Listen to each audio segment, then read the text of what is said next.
It's a lot of names. Wendy, and then on the WBA side, myself, of course, Angel McCartry, Diamond Shields, and Brittany Griner. And for me, it's like, okay, how can I empower women? Well, let's have the women that you see. The skyline of Orlando seen here during a gorgeous sunset. Quite a backdrop for our broadcast tonight. We welcome you to DH.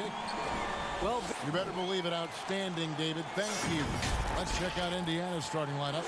Ogden and Oladipo, the backcourt duo. Warren and Turner at the 4 and 5. And it's Holiday in at the 3 spot. And for Orlando, Augustine and Fournier are the backcourt tandem. At the 4 and the 5, we have Gordon and Vucevic. And it's Ennis in at the small forward position. Now, here's Fournier. Poked loose. And a fast break now for the Pacers. Turner leading the charge. Here's Warren. Fournier pulls it down. So for the Magic, their last game, a loss to Chicago. You talk about the quiet producers in the league. T.J. Warren is one of the first names that come to mind. The last few seasons, Warren has come close to chipping in 20 points a game. Doesn't do anything flashy, but he just hits his shots and piles up the points on a nightly basis. So the Indiana Pacers able to put the first points up on the board. Oladipo taking his time here. Brogdon kicks to Holiday. Oladipo outside. Brogdon outside. Just 5 on the clock. Shoots over Vucevic, and that one's good. Brogdon. A shot that Brogdon continues to work on. I like whenever he shoots from the mid-range. Fournier dishes to Augustine. And we're about a minute and a half into the first quarter. And it's Vucevic missing. For Indiana, they've gone 2 of 3 here to start out the game. Here's Turner. Uses the glass to finish the layup. And the offense, 3 of 4, a solid start for this game. A slow start here for Orlando in this one. Still without a basket in the game. Here's Vucevic. 2 free throws coming up, and they call the shooting foul. Well, they say the post-up big man is dead and gone in the NBA, but don't tell that to Nikola Vucevic. An offensive focal point, and he does some of his best work on that low block. And you look at the footwork of Vucevic inside, his moves and counter moves, terrific. Shades of Kevin McHale. And that's something he's continued to develop in the pros. A response to defenders who often surpass him athletically. Lays it up and banks it in. Yeah, the clever Frenchman. Fournier solid at recognizing when the defense isn't covering one of his teammates. Brogdon outside. It's stolen by Vucevic. And now here's Ennis, the fast break opportunity. Basket counts. Great teamwork punctuated by a strong finish. That is the perfect fast break, guys. Getting a hoop before the defense can get set. The Magic making a switch here. Fultz is checked in. McDermott's checked in for the Pacers. Free throw drops for Ennis. And with the playoffs ahead, some have argued for a play-in tournament, Clark, to determine the 6 through 10 seeds. What do you think of that? An interesting concept. In theory, it certainly might allow for more teams to be engaged down the stretch. You know, with Adam Silver, he's very much interested in seeing how to make the game better in every way. So there are no sacred cows. Just because it's been done one way before doesn't mean that he's not looking at ways to change it for improvement. And keep that fan base really interested.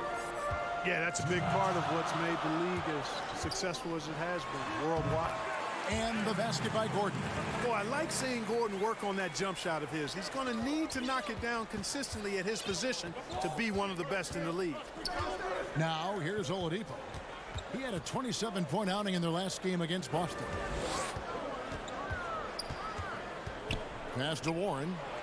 Good, and it's Oladipo picking up the assist. Warren's got his second bucket of the night. Boy, that's outstanding court awareness from Oladipo.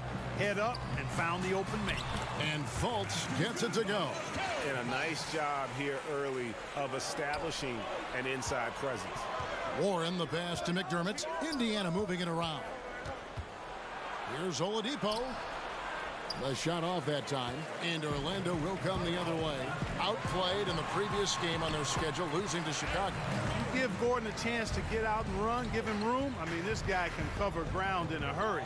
You got to close out on him early, or he's going to make you pay for it. Now, here's Warren.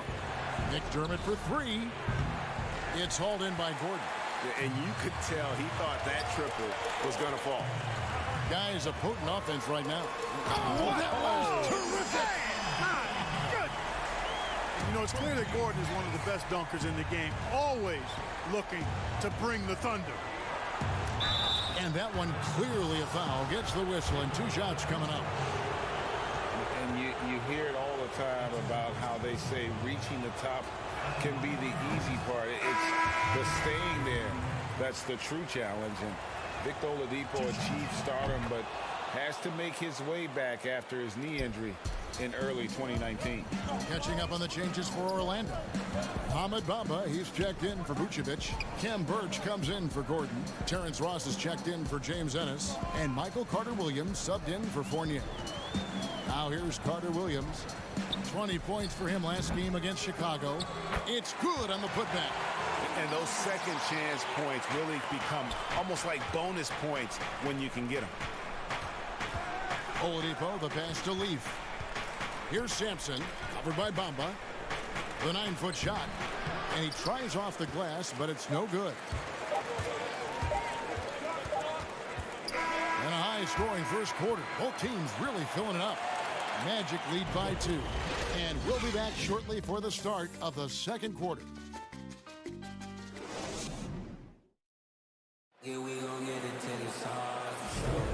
We welcome you back to Noche Latina.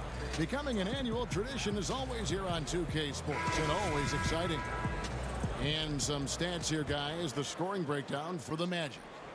Well, I like the fact they've already been getting a lot of high-quality shots in the paint. Also, guys, the passing has been terrific in the first half. They'll be happy with all those assists. All fueled up and ready to go. Let's reset the lineups courtesy of Gatorade as the second quarter gets going. On the court for Orlando, we've got Markelle Fultz. He's out there with Michael Carter-Williams. Mohamed Bamba is out there with Terrence Ross. And it's Birch in at the power forward. 6 to shoot. Here's Fultz. They get the rebound.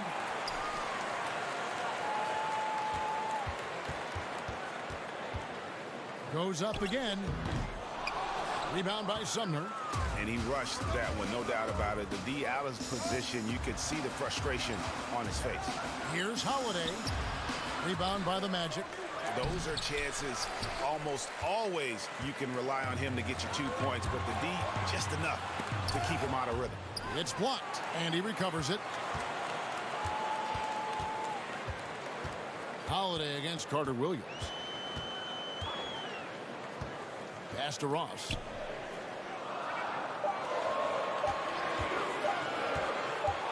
Second shot opportunity, and good, and it takes a nice bounce off the right iron and down. Ross has got the lead up to 4 now for Orlando. You know, what a great job Nate McMillan has done since taking over as head coach, leading Indiana to 3 straight postseasons, and the style of play with which the team has played with. A credit to him and his staff. Yep, it counts. Fultz has got his second basket of the night. You know, Fultz has a nice feel for when to let the mid-range J go. I mean, showing a real desire to make this a deadly part of his game. Now here is Holiday. Nothing yet on the scoreboard for him. Here's Leaf. And Bamba pulls it down. And a big part of McMillan's success, getting his guys, Clark, to play hard for him every night. Yeah, and I think you're right, because this team gets the most out of itself. It's one thing to assemble talent. It's another to bring people together so they're playing for each other. And these guys do that night in and night out. Now let's go to the sideline and catch up with our Hall of Famer, David Aldridge. Well, Kevin, one of the things that teams are more aware of in the age of analytics is the importance of sleep. Those teams are making adjustments. Morning shoot-arounds have been moved in some cases to the afternoon or eliminated altogether. There are many fewer teams that are taking red-eye flights across country. Some teams even give players orange-tinted glasses to encourage them to sleep. There's a lot of work to be done in this field, but the direction is clear. Continuing to evolve. All right, David, thank you. Here is Ross, following the score by Indiana. To the left side wing. Here's Carter Williams. Tips it up. Great positioning on the putback. Birch has got 6 here in this quarter. And they continue to control the glass. Guys, I think they've simply been the more physical team, and that's why they're ahead. Good on that shot. And with that, the Magic lead is cut down now to just 6 in the basket from Leaf. The pass to Bamba. Three-pointer. Drops in the tray. Bamba's got himself going there. His first points of the game on the deep ball. Well, long range from Bamba, really? Come on now. He's a new age center. A lot of these guys at 7 feet tall can shoot the 3, and he's one of them. Controls the rebound and puts it back up and in. Way to work the glass, buffet style. Second chance buckets. They can make a big difference. To the wing right side. That's his second shot and his second basket. He's 2 for 2. Boy, he's a very effective scorer from there. Bamba's excellent at using his size to his advantage. And Holiday, here we go. Stolen by Bamba. Whoops, anticipated the pass. Turnover. Holiday, the pass to Leaf. And he's fouled pretty hard on that shot, but he's got the chance to pick up the points at the line. This is his first free throw of the game. Not the best statistic for him in terms of his performance at the line. Very low numbers. You know, guys, that's not quite the same success rate he had at the line last year, although it is somewhat in the neighborhood of last year's numbers. So a new group on the floor for Orlando. So an entirely new group in now for Indiana. Turner's checked in for Jakar Sampson. Doug McDermott comes in for Edmund Sumner. Justin Holiday's checked in for Aaron Holiday. And Brogdon subbed in for T.J. McConnell. Brogdon, so strong and so composed, does an excellent job of playing through physical defense. Fournier with the ball, now defended by McDermott. The shot and game clock separated by 4. Oh, that's blocked. And no need to rush this. Let the clock run down. Yeah, don't give them another possession here. You have to love the unselfishness on display there. Excellent passing. Augustine against Brogdon. Right side, Gordon. A putback and the second chance effort by Gordon. Gordon's got 10 points. Yeah, great hustle from Gordon using his patented vertical to sky up for the board. And so it's Orlando. Thank you, David, for that interview. And we'll see you back here after the break for third quarter basketball. And now, the 2K Sports Halftime Show. Hey, welcome back to 2K. It was a closely contested first quarter for Orlando. At the end of the period, they held a 2-point lead. In the second quarter, they made it look easy. They played. That's all for now. Say goodbye to the folks.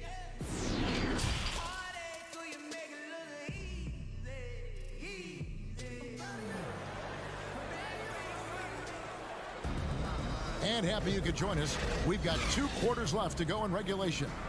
Well, you got to like what Aaron Gordon has done in this game. And how about the amount he's contributing in the scoring column through 2 quarters? He has been terrific. And you know what? They've come at him a few different ways defensively, and nothing has slowed him down. And on the floor for Nate McMillan starting the second half. Oren and Turner at the 4 and 5. Ogden and Oladipo, the backcourt duo. And it's Holiday in at the 3, the small forward. Now here's Gordon after T.J. Warren's miss.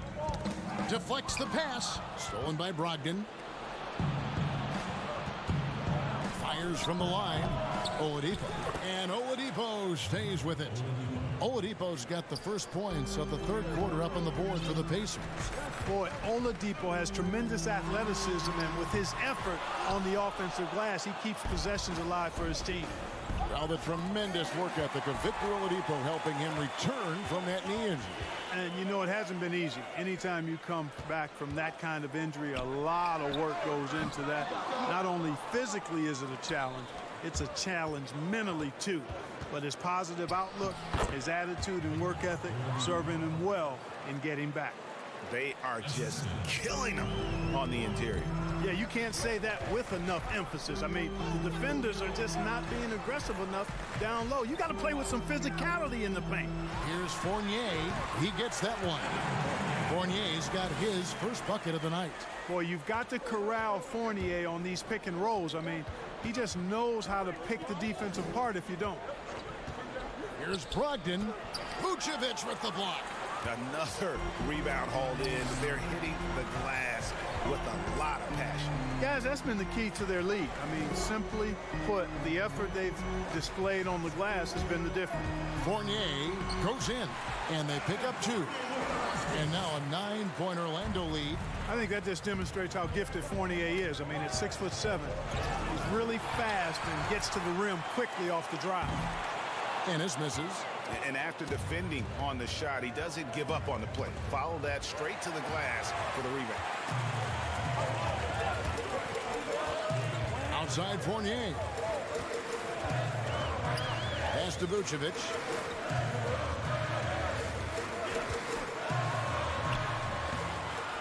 The shot that time not on target. And it's the Pacers taking it the other way. And they're off to Philadelphia after this game as they'll take on the 76ers. That will conclude their brief 2-game road trip. Brogdon has really good strength, and despite being bumped by the defense, still maintains his balance and plays right through it. Orlando making some changes. Bamba comes in for James Ennis, and Terrence Ross is subbed in for Evan Fournier. Indiana also making some changes. McDermott's checked in for Justin Holiday, and Aaron Holiday is subbed in for Oladipo. And you look out there at the Magic, one of the taller teams in our league. And, you know, that's a philosophical bent for the front office. They want long, athletic players. Draft guys with great length and then develop their strength and skill level. And I actually kind of like that approach. Have a philosophy, stick to it, and be true to it. Now here is Holiday. Still looking for his first bucket in this one. Warren, good. One of the things you've got to admire and respect about him is his aggressiveness at the offensive end, always in attack mode. Ross dishes to Vucevic. It's rebounded by Indiana. There's 1:40 left to play in the third. Brogdon kicks to Turner. To the right side. McDermott for 3. And Bamba pulls it down. Orlando leading by 4. Gordon the pass to Vucevic. Ross with it.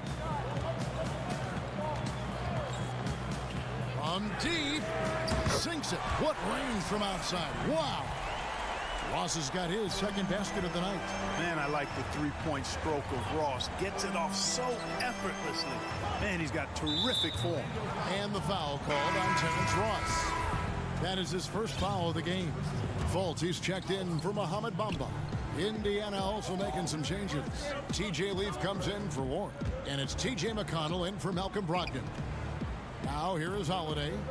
Taking a look at his stats, he's averaging around 9.5 points a game. Just 3 to shoot. A shot by McConnell, no good. And it's Fultz with the ball for Orlando. 7-point differential. Here's Ross. The basket is good. The assist from Augustine. Augustine's got 3 assists tonight. You know, that kind of unselfishness, guys, from Augustine is really infectious, especially when it's coming from your point guard. Now here is Holiday. He's been patient so far. Nothing on the scoreboard yet. Here's McDermott. The kick out to Holiday. Fires the 3. It's hauled in by the Magic. Vucevic has got 4 rebounds in this game.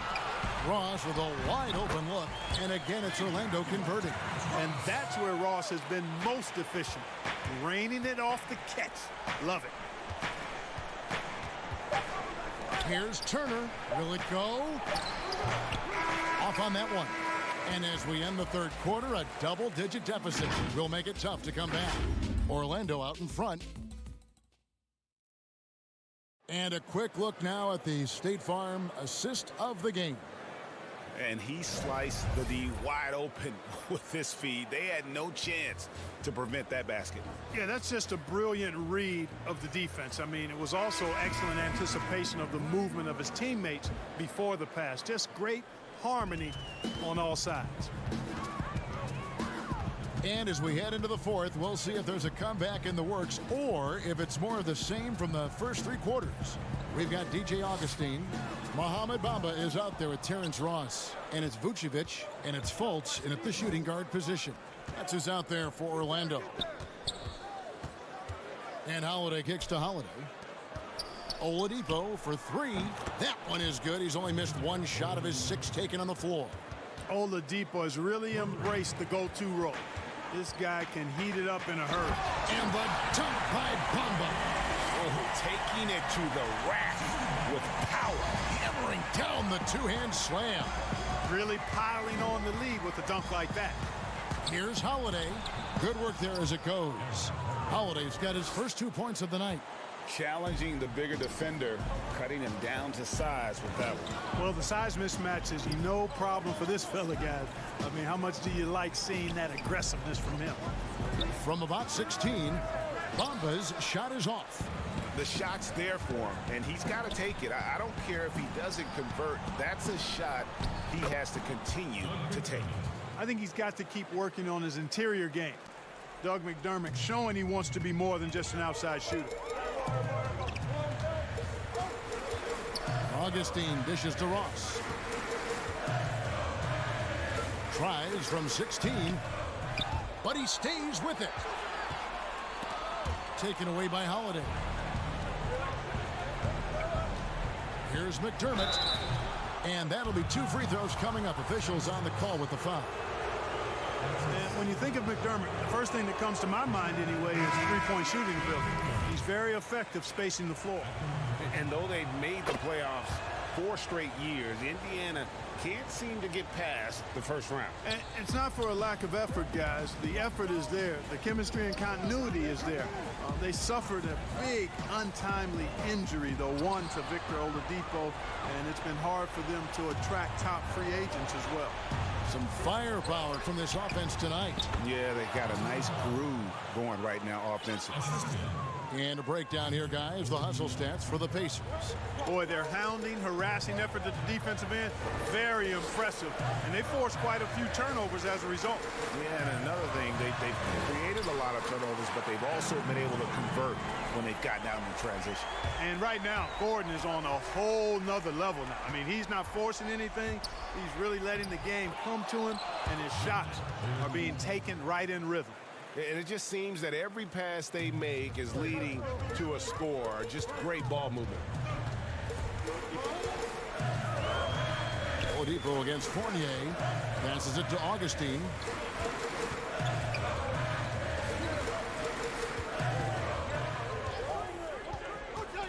Down to 5 on the shot clock. The Magic need to get a shot off here. Here's Vucevic. It's rebounded by Indiana. Oladipo's got 5 rebounds tonight. Here's Brogdon.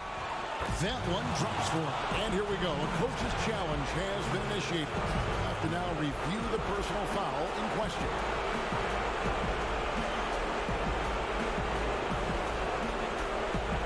And I think when it comes to some of the more difficult calls to make, personal fouls can be tough. The action is so fast that it's really tough to catch everything in real time. The wonders of technology, Greg. We've seen replay reviews so effectively, and involving the coaches by being able to challenge like this is something a lot of people have been hoping for. And so the word is in. They've decided that the call stands as it was made on the floor. And, you know, even if a coach still feels this wasn't the right call, you got to acknowledge the effort being put in to reviewing it. The double checking, and the game continues on. And he could tell his guys starting to wear down a little bit. Call time to just let them get their legs back under it. And now a moment to take a look at our Jordan Player of the Game.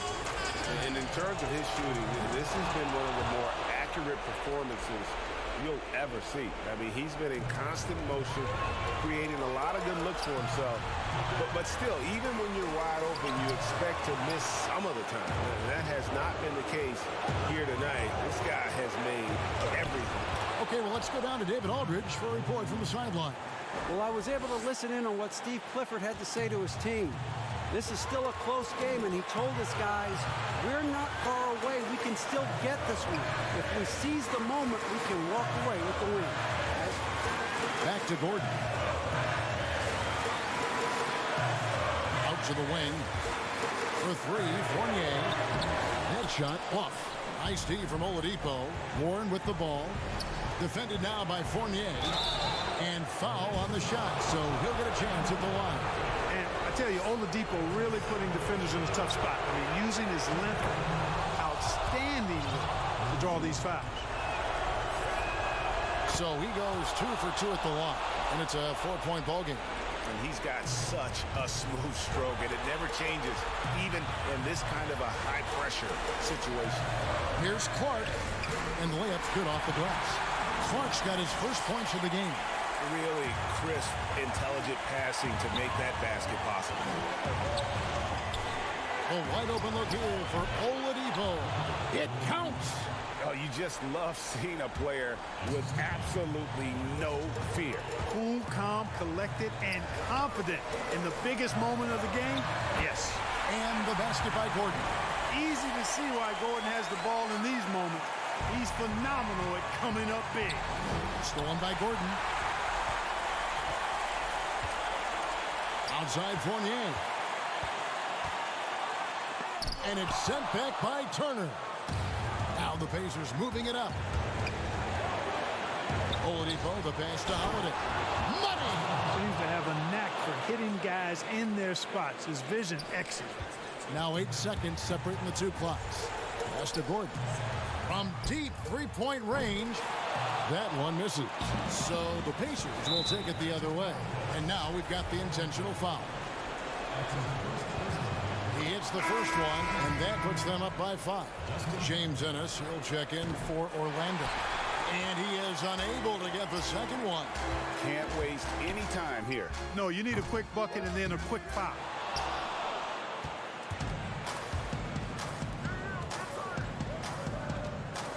Left side, Turner. And it's off the back rim. No good. And it's out of bounds. They say it was last touched by Vucevic. And so the Pacers take the win. This was a hard-fought, well-earned victory for them, Greg. They really had to work for this win. Thank you, David. Great interview once again. And that'll wrap it.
RPM check benefits to the stick, resulting in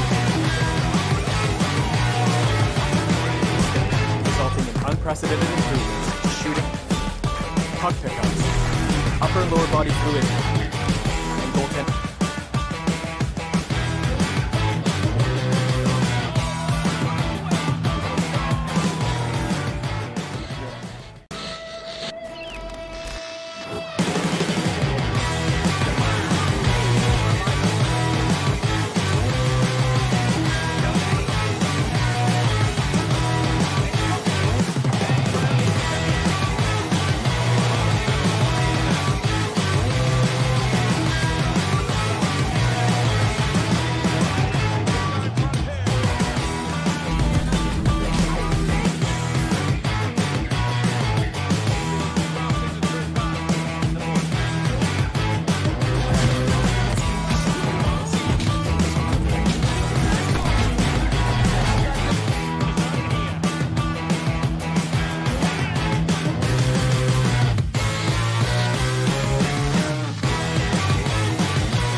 Unprecedented improvements in shooting, puck pickups, upper and lower body fluidity, and goaltending.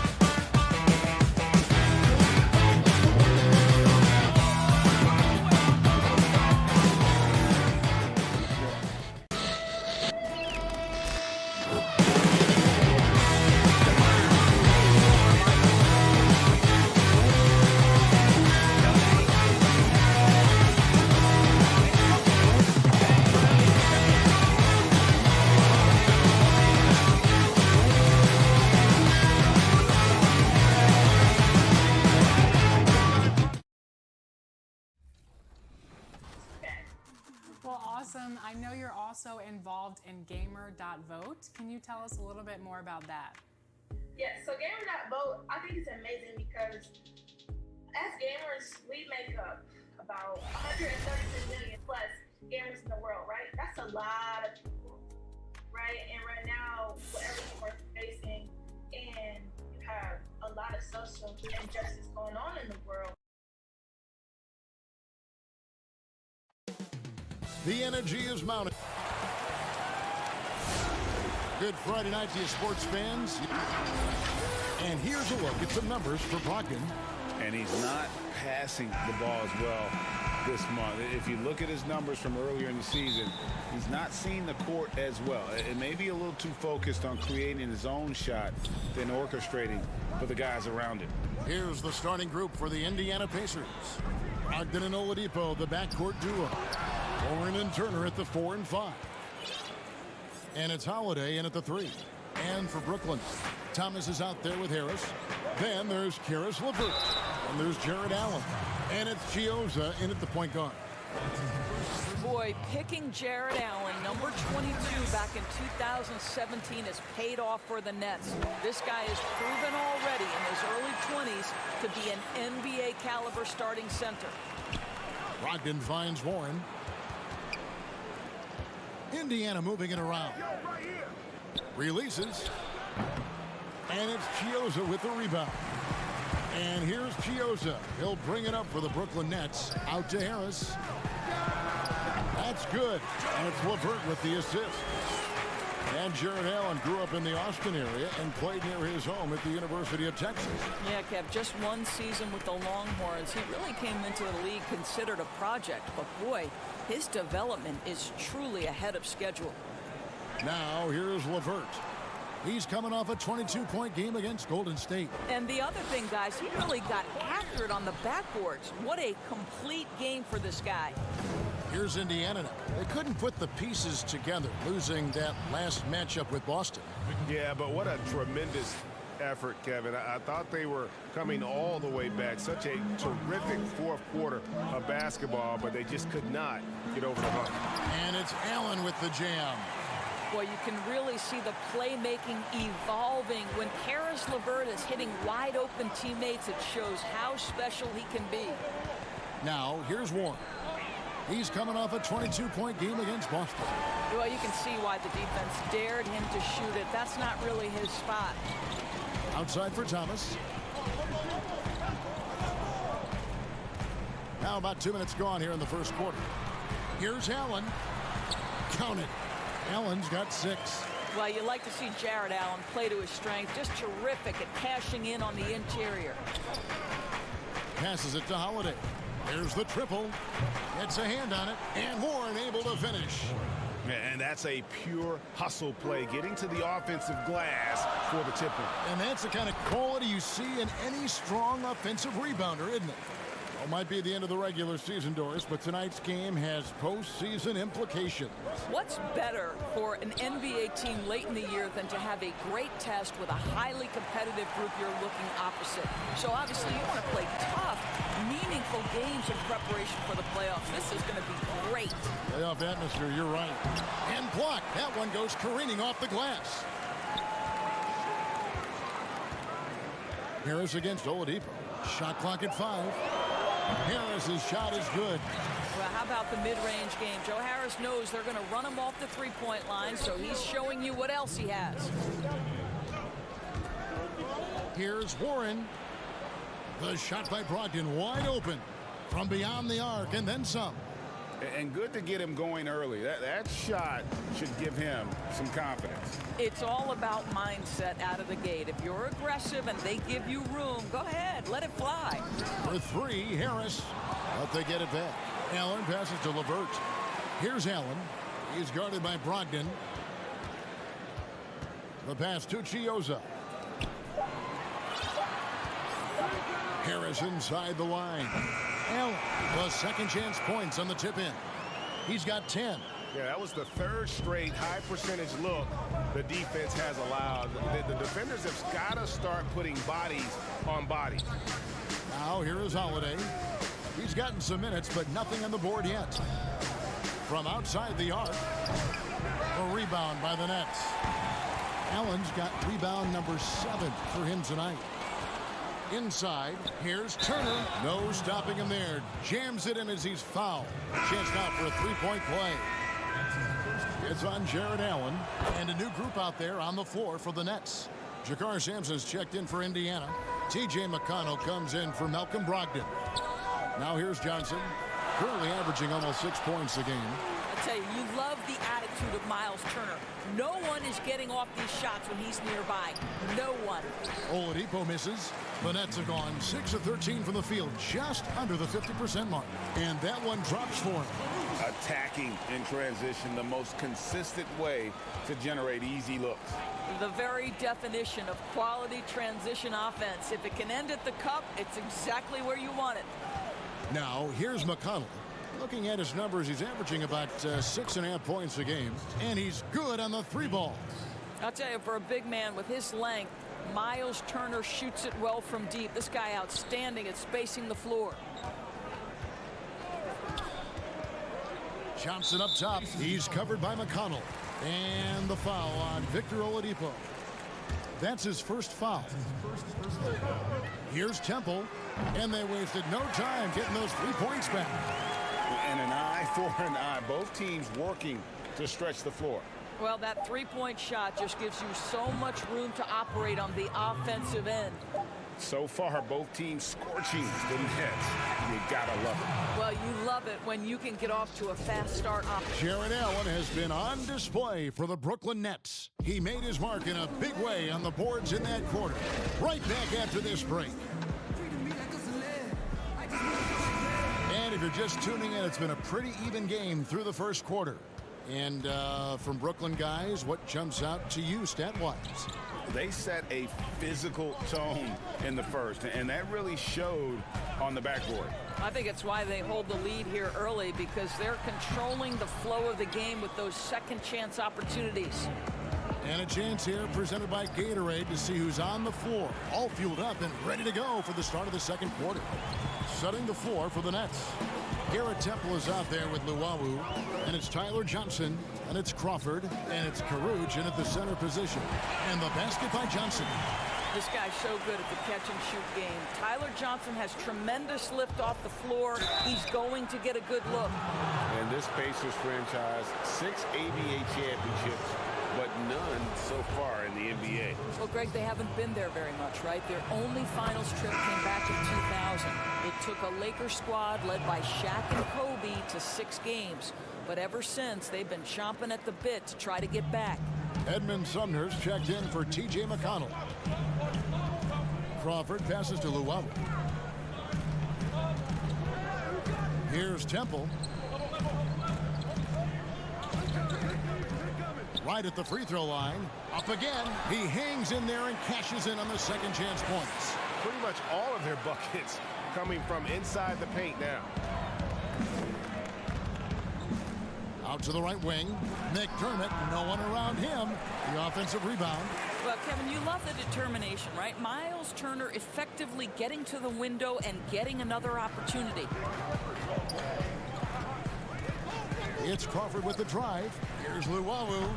Pacers with the rebound. Cannot believe he missed that. I'm sure he can't either. I agree. McDermott. Yes, and it's Holiday with the assist that time. Well, the respect you have to have for McDermott's jump shot opens up that drive for the easy opportunity. It's Crawford on the wing. Still looking for his first bucket in this one. Johnson, that's for 2. It's hauled in by Leaf. Listen, that's a shot he can make, but obviously the defense okay letting him shoot it. Keeps it alive. Great positioning on the putback. And the Pacers lead by 1. Well, not sure who was responsible for the block out, but this guy got in there and dug out his points. Here's Caruge. Misses from short range. And you can see the defenders afraid to kind of get in his way a lot of times when he's on his way to the basket. But on that one, they were there. Here's Crawford. Johnson left side. Pass to Luwawu. And he uses the glass on the layup. Well, terrific job by Tyler Johnson to do exactly what they want him to do. Find his open teammates. And back in his day, as coach of the Blazers, players called Nate McMillan Sarge for his style. Very tough and demanding. The beauty, though, Greg, to me is Nate McMillan has adapted. He has given more leeway for his players and his assistant coaches. He's willing to take players aside and bring a more personal approach. And I think in today's NBA, that's critical. The shot by Holiday, no good. Well, we didn't see the same kind of control we're used to seeing from him. This guy is usually a tremendous finisher. Over in the corner, Caruge. And the Nets, another 3. Yeah, the D with very little pressure on their perimeter shooters, 3 of the last 5 baskets they've allowed have been from beyond. Well, Doug McDermott, a high IQ basketball player, understands when his teammates are open how to find them. Turner with the steal. Now here's McDermott. Tight defense on him. Makes it off the glass. McDermott's got it all tied up now for the Pacers. And so it's Johnson who brings the ball up for the Nets. They went to Indiana for their last meeting with the Pacers and came out with a win. And their last matchup was a nail-biter, but they hung on, and in part it was because of their rebound. Here's Holiday. Here's Leaf. And the rebound paying off as they pick up 2 on the second chance bucket right there. And without looking at the scoreboard, you think they were the team trailing and trying to fight their way back. Here's Karuch. Turner covering. Temple can't get it to go.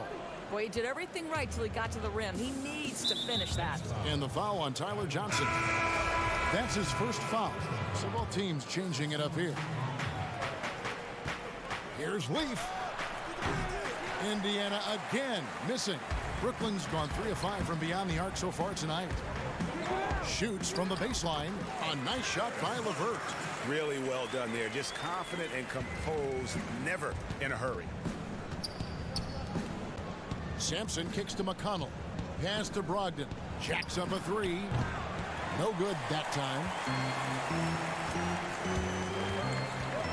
Thomas against Brogdon. Pass to Chioza.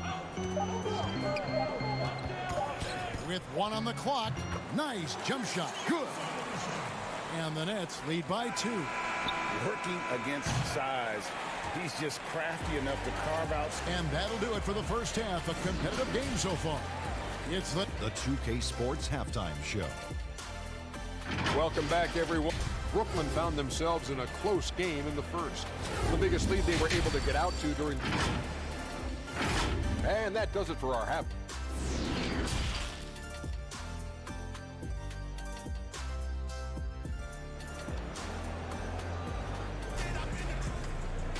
And we've got second half action for you. Thus far, a pretty evenly contested game. Jared Allen with a strong contribution so far in this one.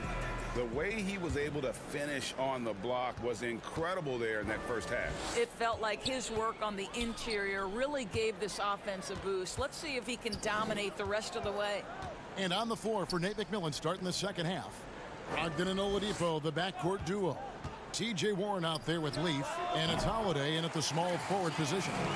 It was so interesting to watch 7-footers who almost never shot 3-pointers make that now a featured part of their game. Give some credit to the coaches who recognized the game was being revolutionized and that 3-point shooting, regardless of position, would become integral to success. So a guy like Marc Gasol, who actually fought the idea of taking threes, Brook Lopez, Nikola Vucevic, all of them. Oh, that was something else.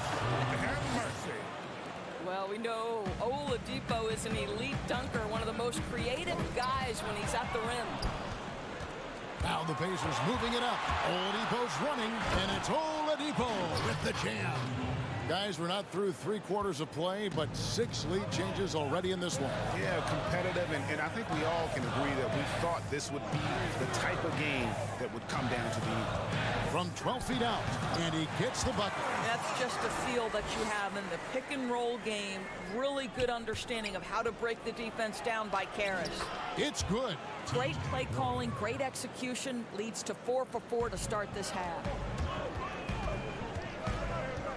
The pass to Thomas. To the paint. Allen inside. 10 points for him.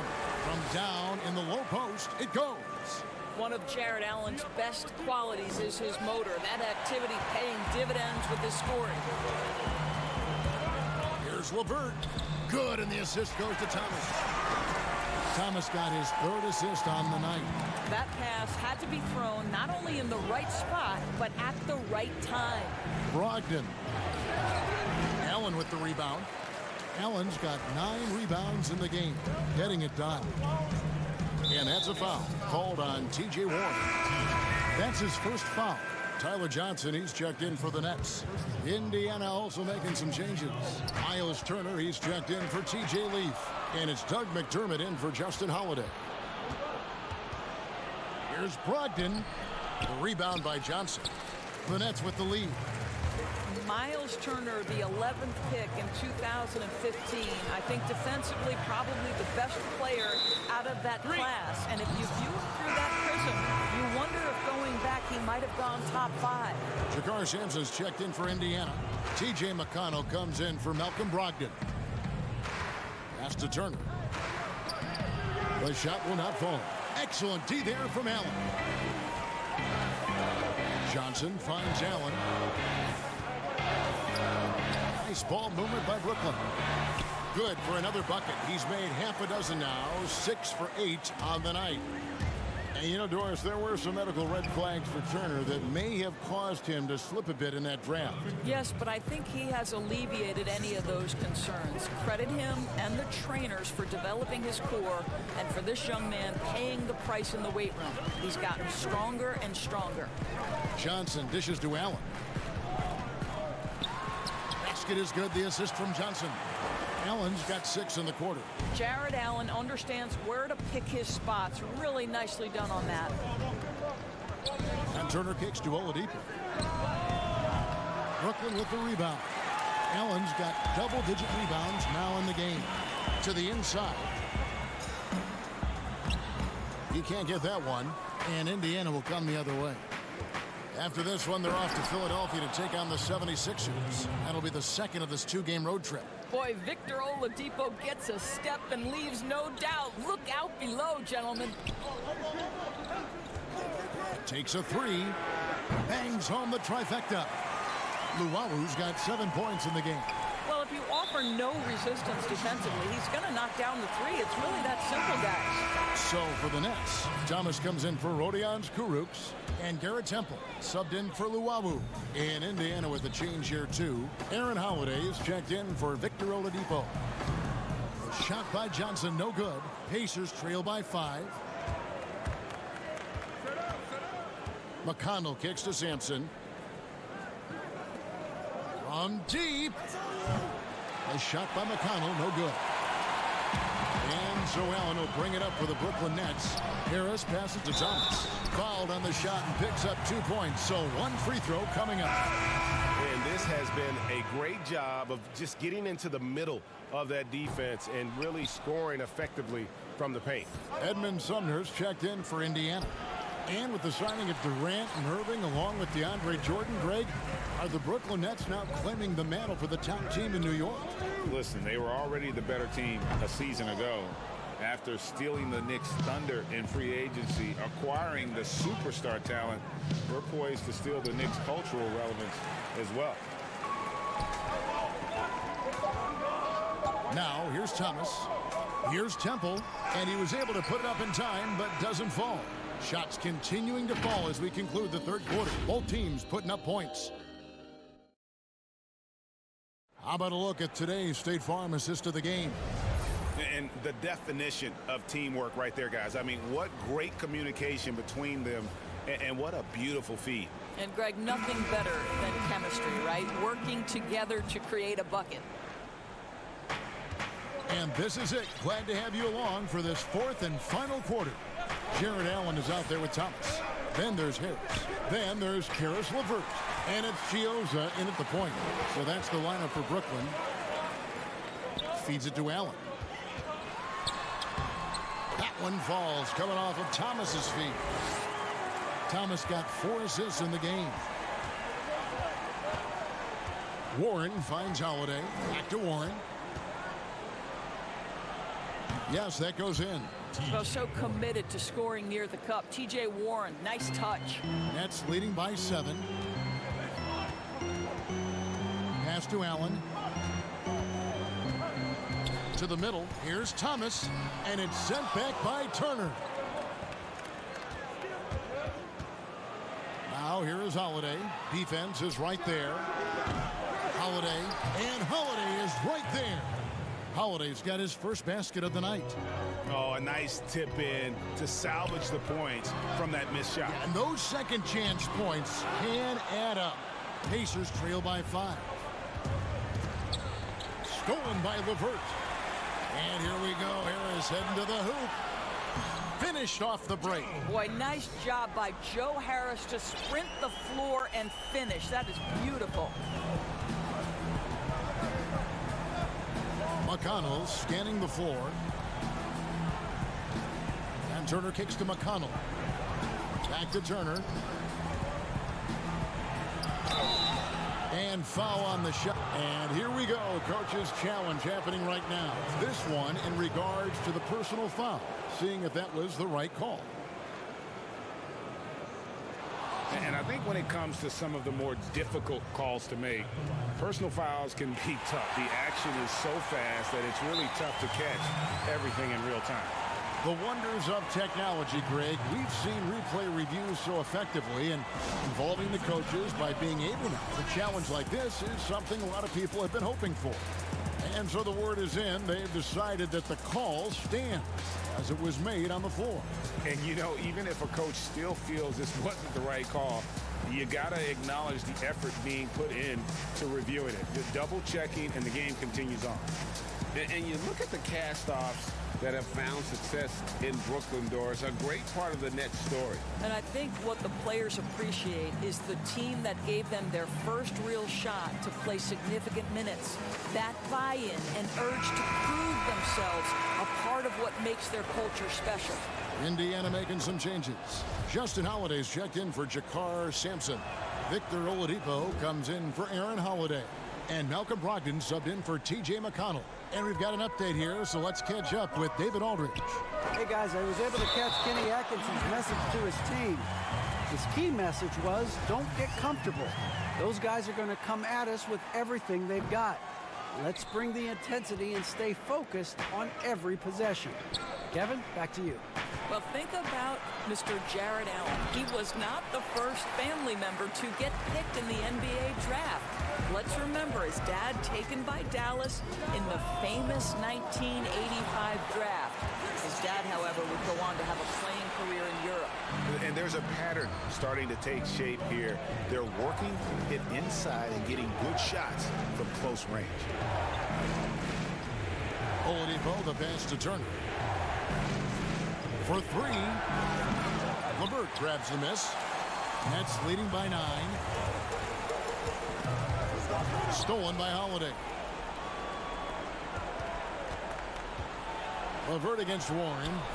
Can't get it to fall. The Nets have gone 4 of 7 from the field since the beginning of the fourth. Chioza passes to Allen. On the wing, Harris.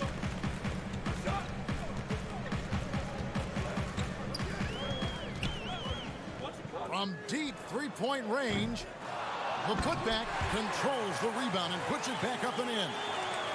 And now it's an 11-point Nets lead.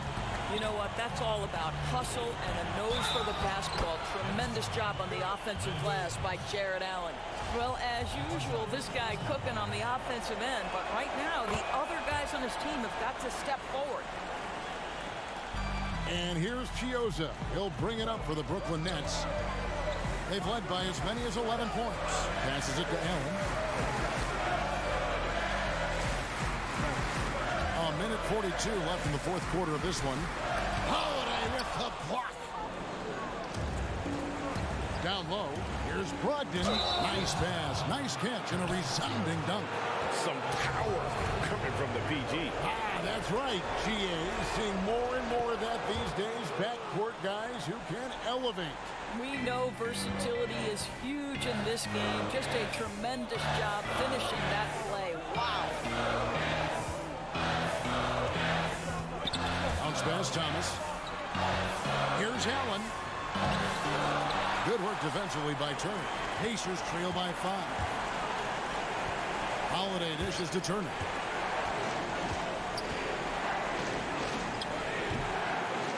Second chance shot. Whistle blows. Bucket is good. And he'll have a chance at the line to make it a 3-point play. Wow, Miles Turner understanding it's my time because it's big time. Well, this is the kind of player he is. The tougher the moment, the more he elevates his game. Now the pass to Chioza. It's over Brogdon. But they'll get another chance. Here's Chioza. Harris finds Allen. 4 on the clock. Shoots over Turner.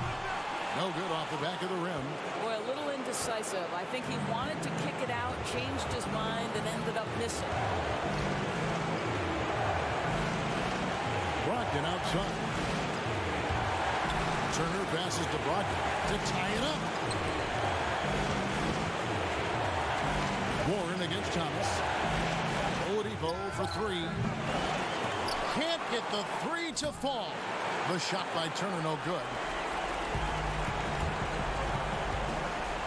LeVert with it. Pass to Chioza. From deep. And the miss. And so it's Brooklyn who scrapes by with the win. That was a fun night of basketball and fabulous finish as they...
unprecedented improvements, shooting, puck pickups, upper and lower body fluidity, and goaltending.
unprecedented improvements. Shooting, puck pickups, upper and lower body fluidity, and goaltending.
Unprecedented improvements. Shooting, puck pickups, upper and lower body fluidity, and goaltending.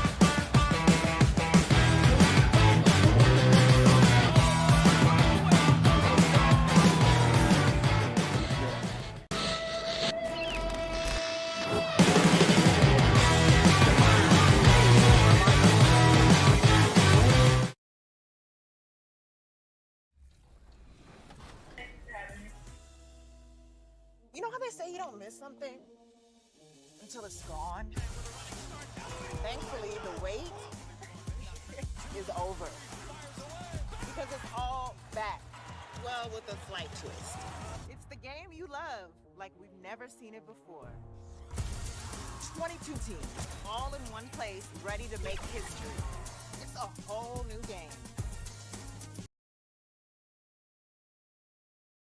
And those are the starting lineups.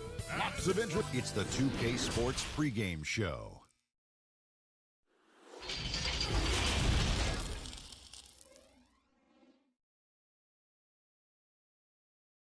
Hello and thanks for joining us. Anoche.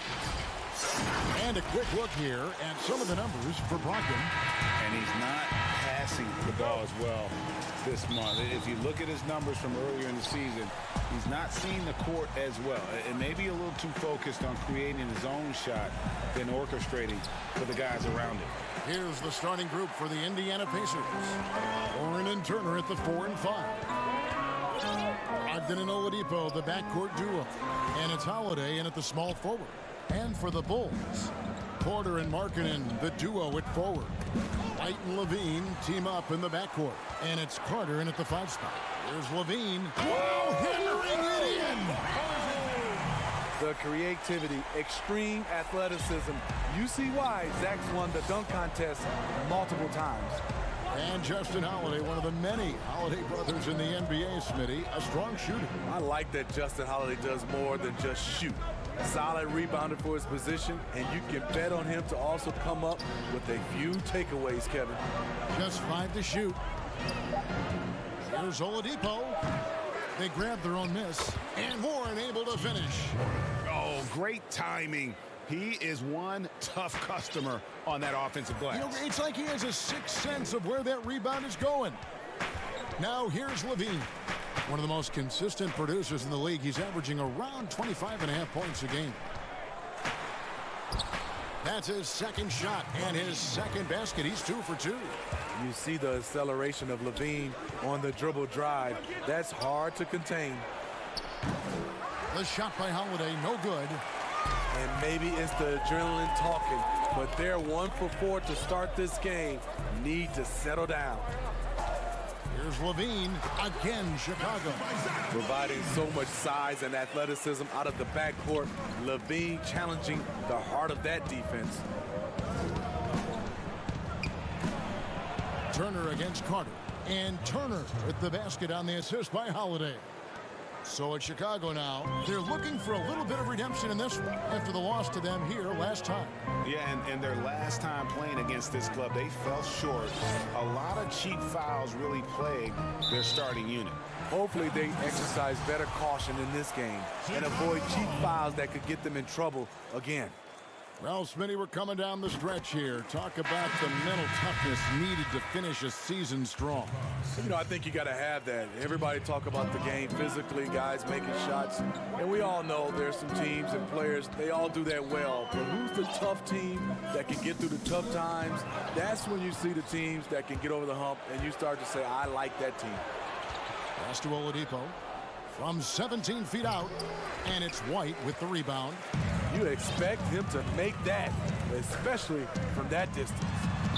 And he banks in the layup. There's always been a level of savvy to Porter's game. Beautiful pass. Here's Oladipo. The putback. Here's Turner. Nice work to get it inside and draw the contact. The Pacers shooting their first shots from the stripe in this game. And really, the form at the line all season has been terrific. 79% as a team.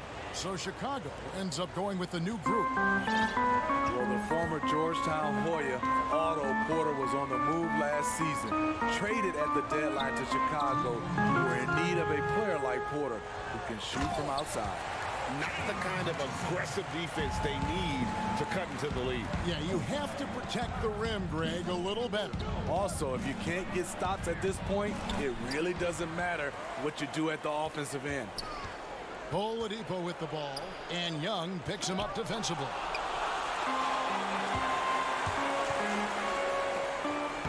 Done shot's good. And don't look now, but they're starting to extend this lead.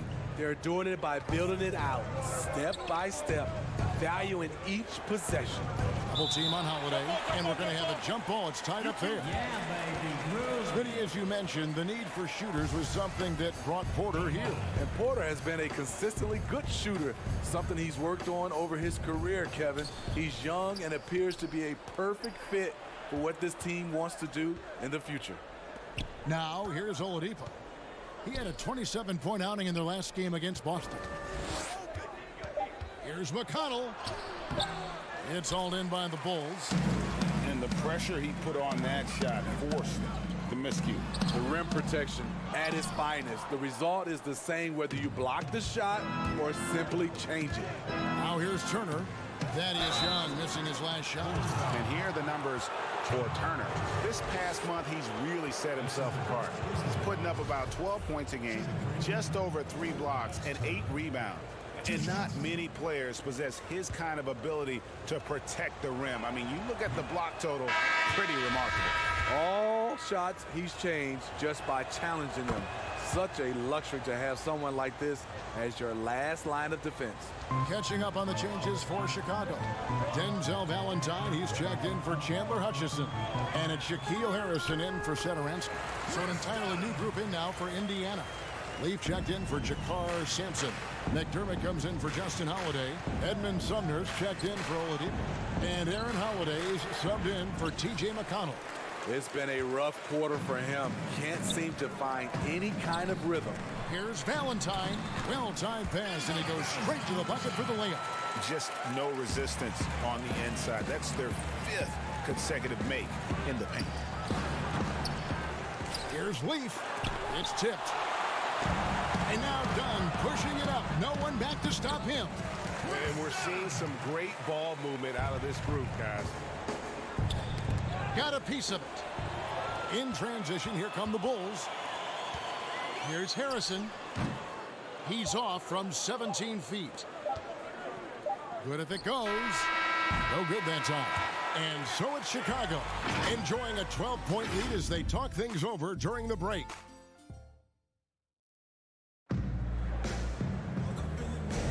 And we return to the second quarter, and Noche Latina specialized jerseys on display.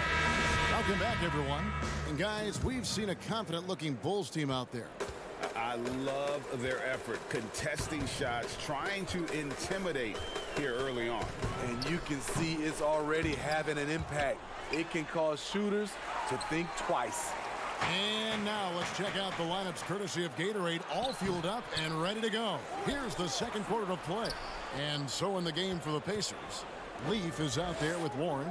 Then it's McDermott, and it's Sumner in at the shooting guard. The Bulls leading by 12. Looking at the Bulls roster, there is a lot to like. They have a great collection of talent, and their core players are all very young and improving.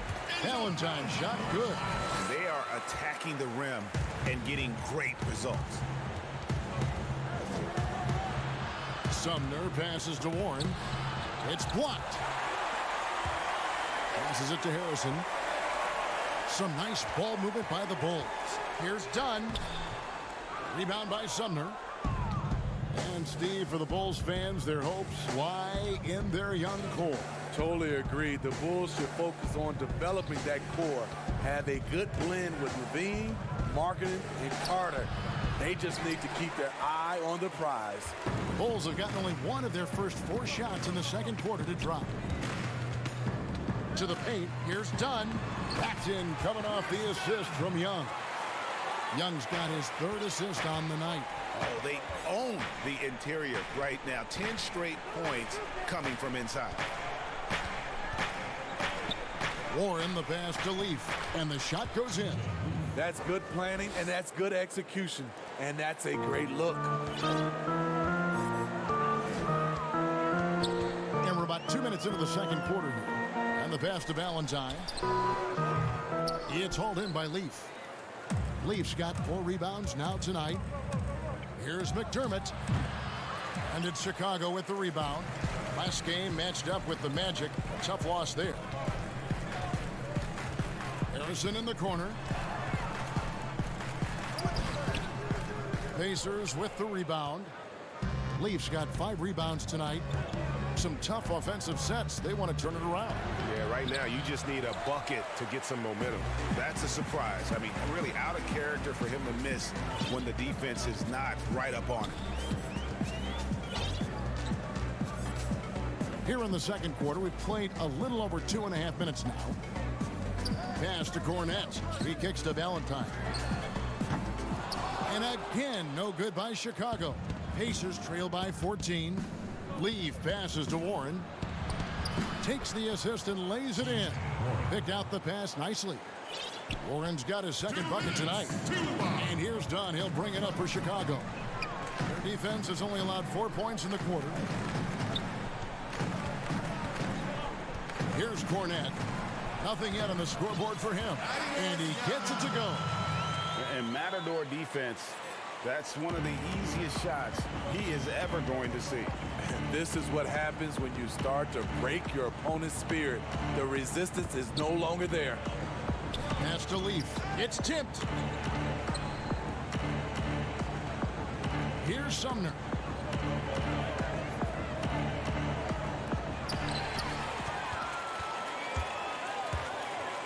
There's 1:17 left in the first half of the game. Here's Harrison. It's hauled in by Leaf. Leaf's got 6 rebounds now in the game. In transition, here come the Bulls. On its way from Young for 2. 2 free throws coming up, and they call the shooting foul. A moment now to see how the schedule is looking for the Indiana Pacers.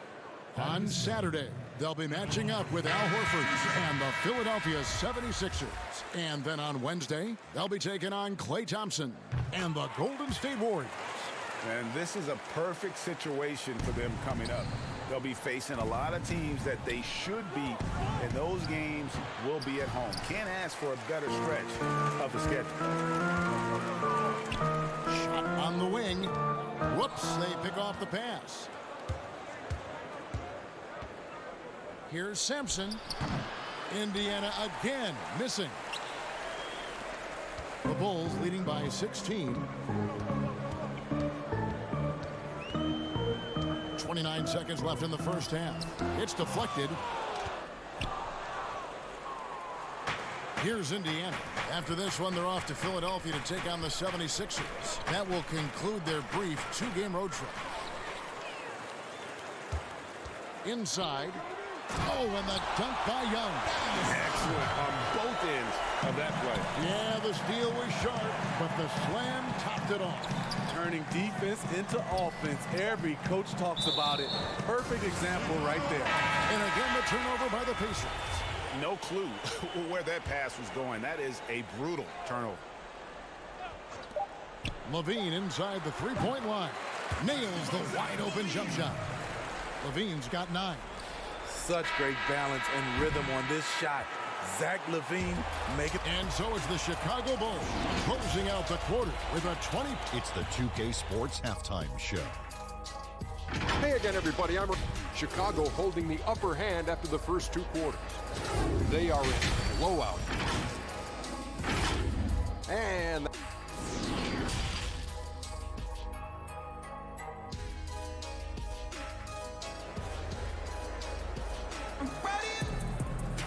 And with the big gap on the scoreboard, the second half begins with very different goals for these teams. One side trying to mount a comeback, one side trying to protect their lead. You look at Zach LaVine, he's really been playing well. His play so far is what fans love about him. He has gone right at the defense time and time again. And not standing around, not settling for perimeter shots. He's looking to attack. White and Levine team up in the backcourt. Porter and Markkanen, the duo at forward. And it's Carter in at the center position. And that's the group for Jim Boylan as we begin the second half. And Smitty, for teams that tend to go deep into the playoffs year after year, season after season, it takes, I'm assuming, a mental toll as well as a physical toll. It does, and that mental toll is just as hard as that physical toll on your body and your mind. And I think for teams that have great leadership and development of those young guys that can play some of those minutes, they usually bowl well. Markkanen in the corner.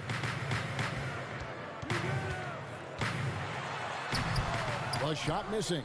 Good work defensively by Turner. And Holiday, here we go. Oladipo outside to the middle. The shot by Brogdon, no good.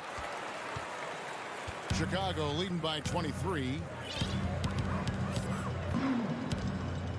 Levine feeling it out a bit. Trying to get open as Carter. Levine, good. He's got 11. Well, we've seen that movie a few times, haven't we? An easy bucket in the paint. Brogdon kicks to Holiday. Wants to get it to Turner and does. Over Carter. The shot by Turner, no good. Starting the half with 3 straight misses. Now how they envision this one. Warren against White. Carter on the wing. Wide open look. No good. Shot missing. Everything worked except for the outcome. You want him to shoot that every time. Turner with it. Now defended by Markkanen. Indiana moving the ball around. Here's Warren. Lays it up off the glass. Warren's got 6 points. That was the first make of the half. 1 for 4 now. Let's see if that gets them going. White against Brogdon. Feeds it to Carter. Turner with the steal. Oladipo right side. And he gets the basket. Officials blowing the whistle, so a chance at the line for one more. This is who you want leading that play. A sure passer with great awareness. Some changes for Chicago. Chandler Hutchison. He's checked in for Lauri Markkanen. And Satoransky subbed in for White. Indiana also making some changes. Leaf checked in for Miles Turner. McDermott comes in for Warren. And Jakar Sampson subbed in for Justin Holiday.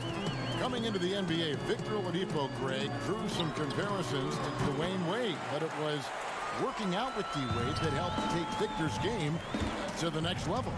And listen, anytime you're the second overall pick, which he was back in 2013, stardom is expected. It just took a while. Now he's got to apply that same work ethic to overcoming the knee injury. On its way from McDermott for 2. Offensive rebound. And here's Brogdon from the arc. And the Pacers can't get it to go. And here's Levine, who brings it up for the Chicago Bulls. Earlier in the game, they held a 25-point lead. On the wing, Levine. Over Oladipo. The putback. It's good on the putback. In that play, this is where Porter's length is such an asset, creating second chance opportunities. For Indiana, they've gone 2 of 7 from the field in the third. That leaves room for improvement, sir. And let's catch up with our sideline reporter, David Aldridge. Well, Kevin, there's not a lot of NBA players who come from Finland. Now there's Lauri Markkanen. Before him, there was Hanno Matala, who was actually Lauri's high school coach. Markkanen is soft-spoken and family-focused, but he says everything starts from basketball. All the decisions I make are based on if it helps me on the basketball court. Kevin? Terrific attitude, David. Thanks. Here's Oladipo. That one a little long. The struggle is real. He's been way off with his shot all evening long. 36 seconds left to play in the third. Satoransky against Brogdon. Levine for 3. Again, Levine missing. Guys, they're looking for a way to score here. Yeah, they've had a tough time taking the lid off. They get it back. It's good. Sampson's got his first basket. At the end of the day, when the ball goes up, there's no substitute for effort. Here's Satoransky with 4 seconds on the clock. Fires for 3. What a play! Simply trains it in at the buzzer. Big time shot to beat the buzzer there. My. And so it's Chicago, rolling along with a 27-point lead as we wrap up the quarter. Their defense has been active and effective. And we'll be right back after this. And let's go back to a terrific pass that we're calling tonight our State Farm assist of the game. And, you know, you can always count on him for at least a couple of these pretty assists over the course of a game. And this one, a thing of beauty. You see why they trust him with the ball in his hands. He can make the simple play, and he can pull off the spectacular. And with the fourth quarter upon us, time is running out for this game to become competitive. And so in the game for the Pacers, we've got Johnson and it's Sampson in at the 5 down low. Smitty at the defensive end, who are the best players in the league at selling a charge call? I would say Kyle Lowry is one of my favorites. Marcus Smart, P.J. Tucker. Those are the guys that come to mind that do it well. They take charges and also they sell it. Yeah, Tucker in particular, and I love Lowry, but Tucker's, he'll take it, and you know it hurts, but he takes it every game and multiple times a game, right? I mean, wow. Yes, indeed. Clock at 4. And there's the shot clock violation. Couldn't get the shot off in time.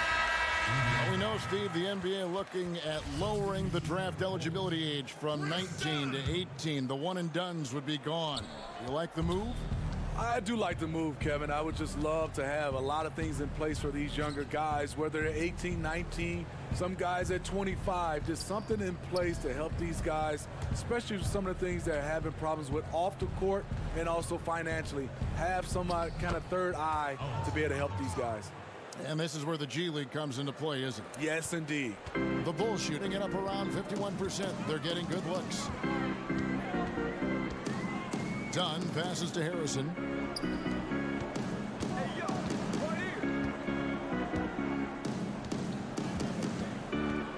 Dunn outside. Buries the long-range jumper. And they have been relentless from deep. And you see the defense trying to react, but to no avail. You know what? They talked about this at halftime, and they're doing a better job of creating space. Turner's checked in for Indiana. McConnell kicks to Sumner. Now, here's McConnell. D right on him. Sumner passes to McConnell. Clock at 6. At the elbow, it's Turner. From deep three-point range, it's hauled in by Dunn. I'd love to see them impose themselves a little more on the backboard. That's a great way to find confidence. Always a surefire way to get back in the game. And guys, he's not an easy man to stop when he's got the rim in his sights. Never has been, never will be. He is a determined finisher. That's the pass you want. Orchestrating the offense, creating for others. Passes to Valentine. That's in, coming off an assist from Dunn. Dunn's got 3 assists in the game. Here's Sumner. Not going to go that time. And the Bulls going the other way now. Just over 2.5 minutes played now here in the final quarter of regulation. Dunn passes to Gaffney. Shooting foul. And now, yep, this will be a coach's challenge. We thought that might happen, triggering a review of the personal foul. And this is the time now where the officials can review in closer detail what constituted the original personal foul. Getting a different angle can sometimes make it a lot easier to determine.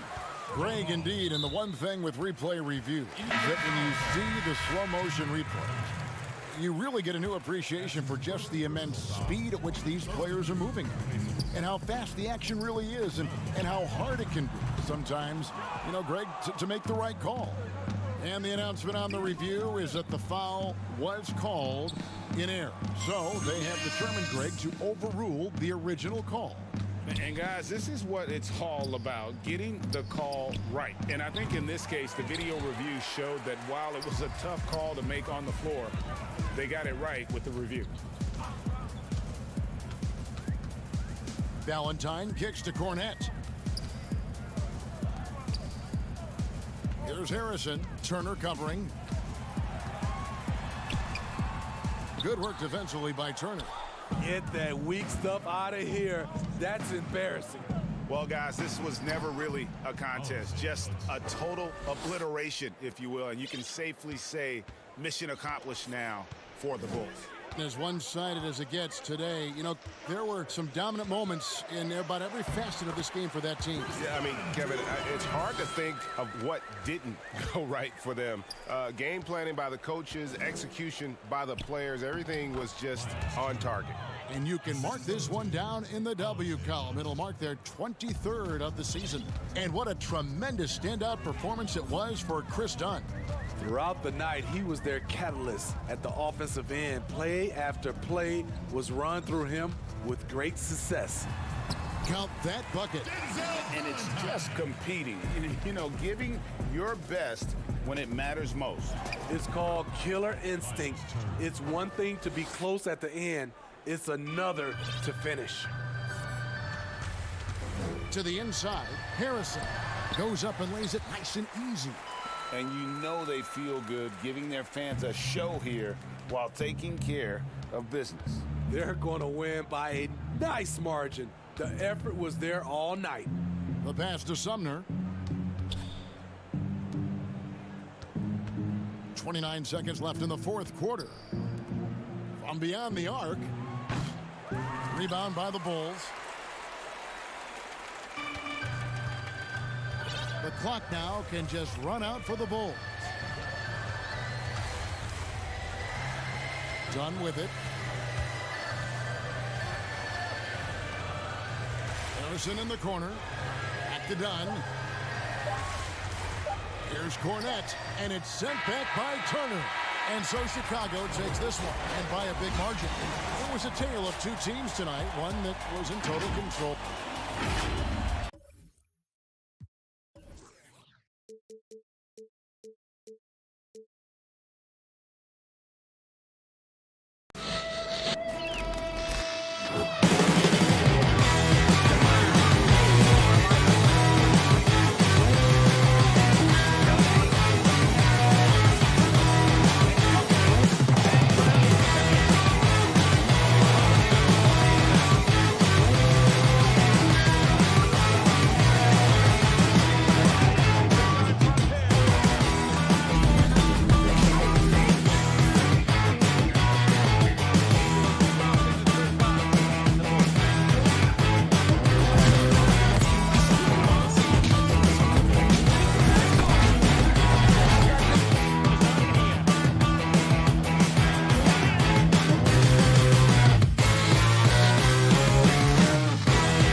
unprecedented improvements to shooting, puck pickups, upper and lower body fluidity, and goaltending.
unprecedented improvements to shooting, puck pickups, upper and lower body fluidity, and goaltending.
Couple of weeks we've been talking with community members as well as 2K devs about NBA 2K21. We've been asking the community members about what they're excited for with the new game.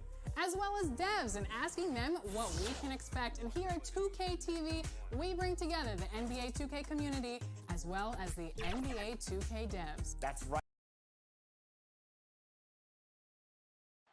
The buildings of Indianapolis. And nothing. A lot of optimism. Thanks, DA. And a chance now to take a look at some numbers for Brockton. Here we go. He hasn't been as sharp in the past 10 games as we're used to. It shows in his passing. The assist numbers down. Even the simple passes look tough for him right now. Maybe tonight he can get back on his game. Now the starting group for Orlando. Augustine and Fournier are the backcourt tandem. At the 4 and the 5, we have Gordon and Vucevic. And it's Ennis in at the 3, the small forward. And for the Pacers, Warren and Turner at the 4 and 5. Ogden and Oladipo, the backcourt duo. And it's Holiday in at the small forward position. Now, these are not the lineups that either team, Clark, thought they would have for this one. Big injuries to contend with on both sides. And that happens sometimes during the course of the season, Kevin. It's actually a good test of your depth and your will, and it gives other guys an opportunity to step into the breach and show what they've got. Always interesting to see which guys will take advantage of a newfound opportunity. Yeah, a lot of opportunity, you're right. And Aaron Gordon gets the whistle that time. That is his first foul of the game. Ahmed Bamba, he's checked in for the Magic. Turner finds Brogdon. Back to Turner. Indiana moving the ball around. 5 to shoot. It's stolen by Ennis. And here's the fast break, and Bamba leading the way. Gordon dishes to Bamba.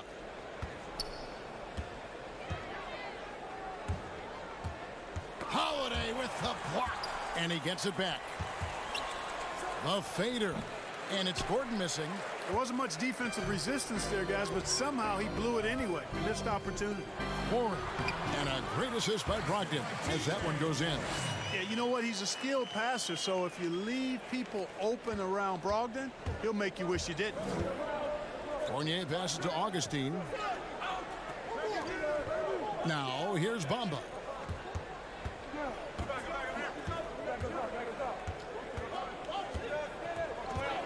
Five on the clock. Passes it to Augustine. Stolen by Brogdon. Down Holiday with a clear path to the hoop. A finish, and Holiday throws it down. You know, Brogdon's length and instincts a problem for some guys when he's on defense. He's quite shrewd at coming up with steals. Now here's Ennis. Good. And once he got to the 10, I think he was surprised to find himself that wide open. Well, this early, they should be showing a lot more energy on defense. It's not there. Gordon against Warren. First quarter of basketball, just over 2.5 minutes play. Gordon with the defensive effort. And the dunk by Bamba. Yeah, the clever Frenchman. Fournier solid at recognizing when the defense isn't covering one of his teammates. And stolen by Fournier. Good for the basket. Starting off 1 for 1 with that shot. Great pass that time by DJ Augustine. Now in his 6th season in the NBA, hard to believe Aaron Gordon is still just 24 years of age. Not much older than some rookies coming in. You wonder what his ceiling will be. Catching up on the changes now for Indiana. TJ leaves checked in for Warren. McDermott comes in for Justin Holiday. And Aaron Holiday is subbed in for Brogdon. Now here's Bamba. Pass to Gordon. Takes the 13-footer up again, controls the rebound and puts it back up and in. Well, if it ain't broke, don't fix it. They keep getting it in the paint and continue to score consistently. To the paint and stolen by Gordon. Bamba against Holiday. Nice shot there by Bamba. Bamba's got his 3rd basket of the night. All right, well, look at how the hustle game has been going for Orlando. Well, I think the defensive aggressiveness on display here has caught him off guard. Playing airtight defense and coming up with the steal. And also defensively, they've been able to cause some turnovers tonight. And that also builds confidence and gives you momentum. Ross with a wide open look from outside off the mark. Boy, I'm absolutely shocked he didn't get that one to go. Usually he's money from deep. Here's Oladipo. When you talk about outstanding athletes in the NBA, Victor Oladipo is on that list. Even if he's only 90%, this guy is explosive, actually more explosive than most. And he makes the first. Well, you know, from role player to star, Oladipo's transformation has been remarkable. I mean, he's a guy who is really hungry to be an all-time great. Looking at who's out there now for the Pacers. Jagar Sampson's checked in for Miles Turner, and it's T.J. McConnell in for Aaron Holiday. Orlando also making some changes. Vucevic checked in for Mohamed Bamba. Kem Birch comes in for Gordon, and it's Carter Williams in for Evan Fournier. Sampson kicks to McConnell. Here's Leaf. Vucevic with the block. Get that weak stuff out of here. You can't come weak like that against Vucevic. He's going to send it back at you. Pass to Carter Williams.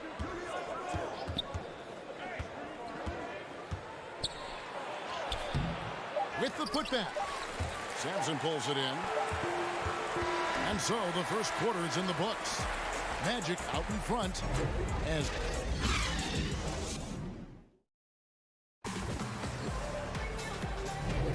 and thanks again for tuning in. If you're just joining us, we've played through 1 quarter of action so far. And from what we've seen from Orlando, what do you guys see? Well, in that first quarter, they were intent on just pounding the ball down low. Yeah, and it's worked. They've got a clear edge and points in the paint. Now we'll see if they go with a more balanced attack or just keep on pounding it inside. And now brought to you by Gatorade, all fueled up and ready to go. Let's reset our lineups. And so in the game for the Magic, Markel Fultz out there with Michael Carter-Williams. And it's Vucevic. Then it's Terrence Ross. And it's Birch in at the power forward. Mark, we know you have great passion for the game of basketball. Any passions that our fans may not know about? Yeah, I enjoy golf. I'm an avid reader, as you well know, Kevin. We actually share book titles on occasion. Obviously, food is universal, and there's nothing I turn down. I try to eat certain things in moderation, but I enjoy board games, too. In terms of sports, I'm a fan of football, both college and pro. Enjoy playing golf, and board games and reading probably are what occupy my time. Well, we've seen that movie a few times, haven't we? An easy bucket in the paint. Well, listless and lifeless at the defensive end. I mean, especially inside. They've really got to pick up that interior defense. The defense ready for him on that possession. They had to be, because he is so strong in the paint. That one goes in. Man, I like the quick catch and release from Fultz. A confident shooter who's ready to fire as soon as he catches it. Here's Sampson. Markel Fultz making his last shot. Here's McDermott. And he gets the whistle. 2 free throws coming up. And truly some significant roster changes for the Pacers this past summer. Jeremy Lamb, Malcolm Brogdon, TJ Warren. They've gotten younger and gotten better as well, if you ask me. Excellent work by the Pacers front office. Looking at who's out there now for the Pacers. Turner comes in for TJ Leaf. And it's Victor Oladipo in for Edmund Sumner. And a switcher also for Orlando. Bamba's checked in. Throws it down as the official calls the foul. It may be a three-point play. It's going to be on Miles Turner. You know, guys, it's really all about focus while under pressure. And right there, Bamba shows why that's a valuable trait to have. Well, you talk about physical gifts for the game. Mo Bamba, a 7-footer with the longest wingspan, 7'9.5", and that gives him a huge sphere of influence. Here's Vucevic. The Pacers making the shot. And now Oladipo pushing it up. No one back to stop him. You know, Turner, the league leader in shot blocks a year ago, has great defensive instincts, stealing the ball, too. Bamba in the high post. The rebound by Turner. You look at Bamba able to touch the rim while still on the ground. He gets off the ground pretty well, too. A good athlete, still getting stronger and developing his feel for the game. But he has something you just can't teach. Here is Ross. After the made shot from Victor Oladipo, Fultz the pass to Ross. Another miss by Orlando. So Oladipo will bring it up for Indiana. They trail by 1. They couldn't put the pieces together, losing that last matchup with Boston. Yeah, but what a tremendous effort, Kevin. I thought they were coming all the way back. Such a terrific fourth quarter of basketball, but they just could not get over the hump. The rebound by Turner. And it's Indiana's ball. It's been 8 unanswered points for him. Fires from the wing. McDermott. He hangs in there and cashes in on the second chance points. And the Pacers lead by 3. Oh, great timing. He is one tough customer on that offensive play. You know, it's like he has a sixth sense of where that rebound is going. And that sixth sense, guys, might be better than just about anybody else's. Pacers have gone 5 of 8 from the floor here in the second quarter. Over 60% shooting. And a lot of contact on that one, so he'll shoot 2 here. That one on Vucevic. The Pacers have shot 5 of 6 at the foul line tonight.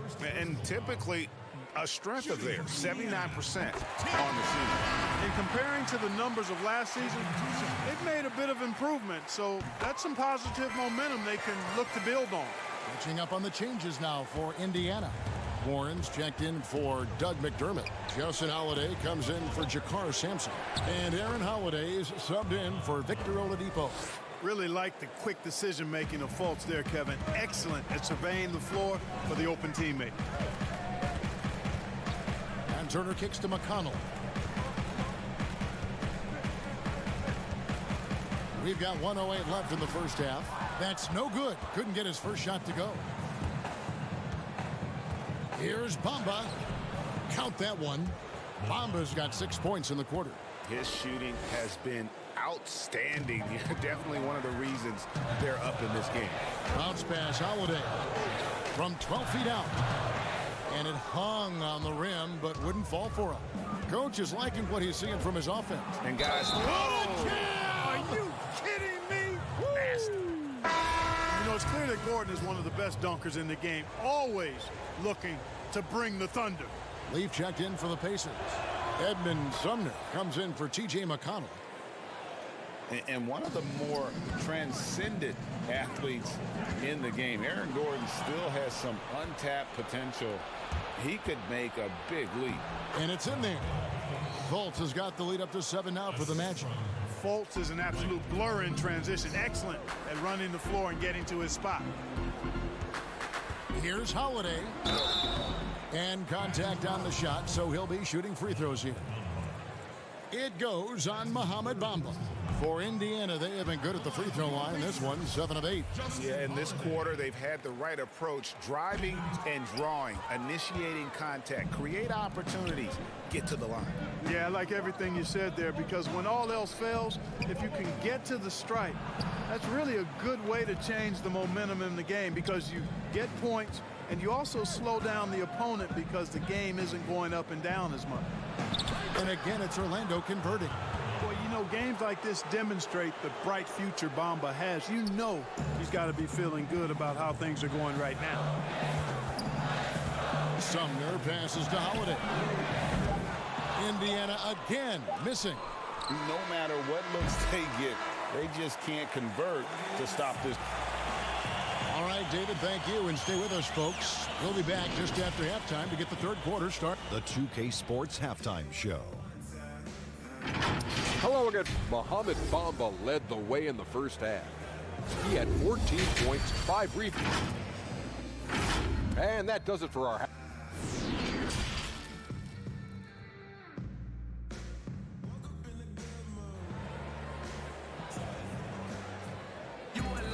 And for those of you just tuning in, thanks for being with us. The second half of this game still to play. And guys, you know, Mohamed Bamba has really been making it happen. What a welcome surprise that first half. Went above and beyond his usual scoring output. Well, you know what? They've given him an increased role tonight, and he's taken full advantage of it. Brogdon and Oladipo, the backcourt duo.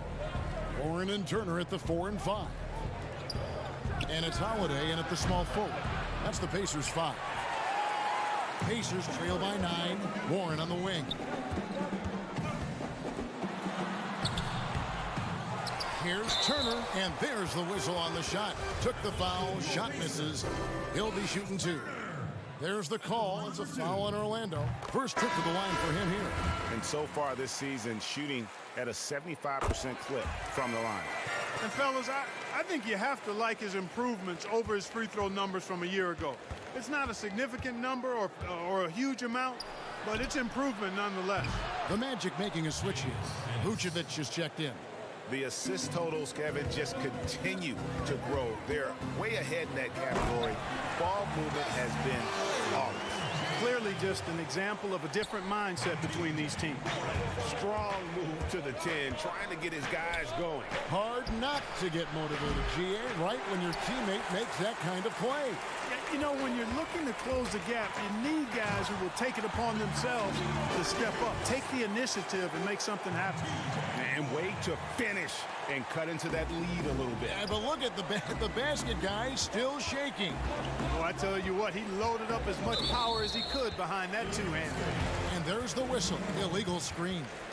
We were asked us the other day, you and I, if you could choose one guard in the league to shoot a clutch three-point shot for you, Clark, who would be your guy? Ironically, they're both on the same team, Kevin. I would start with Steph Curry. I think he clearly is the guy you want shooting it. And then after that, I would go with Klay Thompson. There are a number of other guys, but Steph is a pretty good gap in front of most. And then I think Klay is just a notch or two below Steph.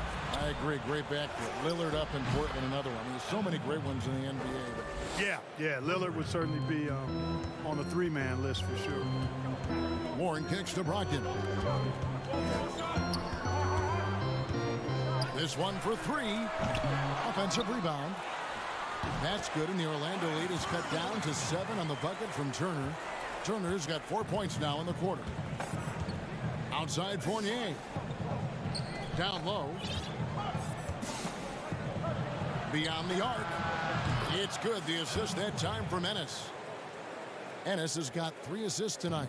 Man, the triples keep falling, guys. That's 3 in a row. I think they're playing too soft on the perimeter. They can't stay so soft. They've got to get up into the shooters here. Whatever the defense gives, that's what he takes. A sign of a skilled offensive player. Kept alive. Here's Vucevic. The pass to Augustine. 6 to shoot. Here's Fournier. No good on the shot. And Indiana will go the other way with it. After this one, they're off to Philadelphia to take on the 76ers. That will be a getaway game for them, a 1-game road trip. Sampson, the pass to Oladipo. Here's Sampson. Knocks it loose. Fournier goes in to the wing on the left. Passes it to Ennis. Oladipo against Fournier. Pass to Augustine. Shoots over Brogdon. A putback. And it's put back in by Vucevic. Vucevic has got the lead up to 10 now for Orlando. Boy, established his position with a strong base. You got to box out Vucevic better than that. Well, we've seen Vucevic expand his offensive repertoire, guys, adding to his old school post game. He's now demonstrating perimeter shooting and playmaking ability, and that's opening some eyes. Fournier against Oladipo. From the arc. The rebound by Brogdon for Indiana. They've gone 5 of 9 on field goal attempts since halftime. Count it, and the Orlando lead has been cut down now to just 6, and the basket from Victor Oladipo.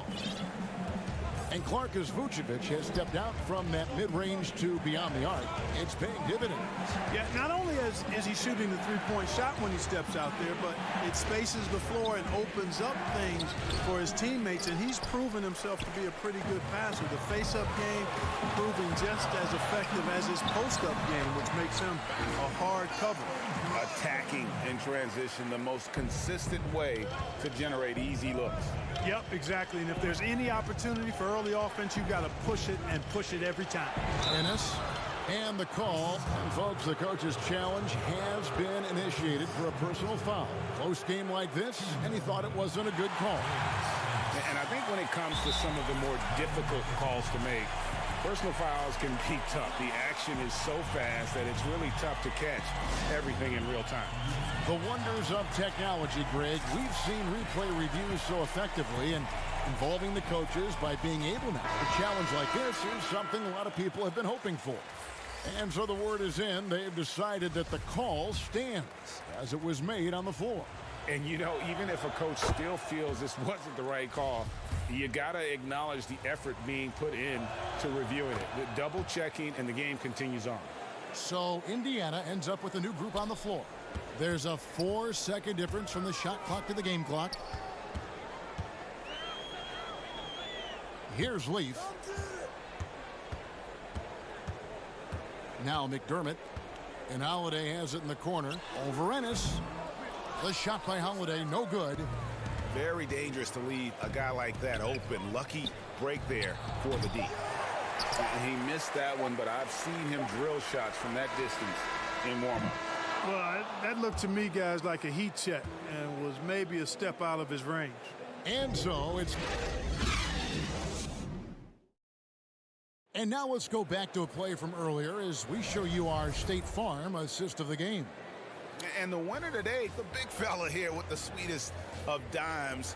What a plus it is to have a post player who's got this ability to find.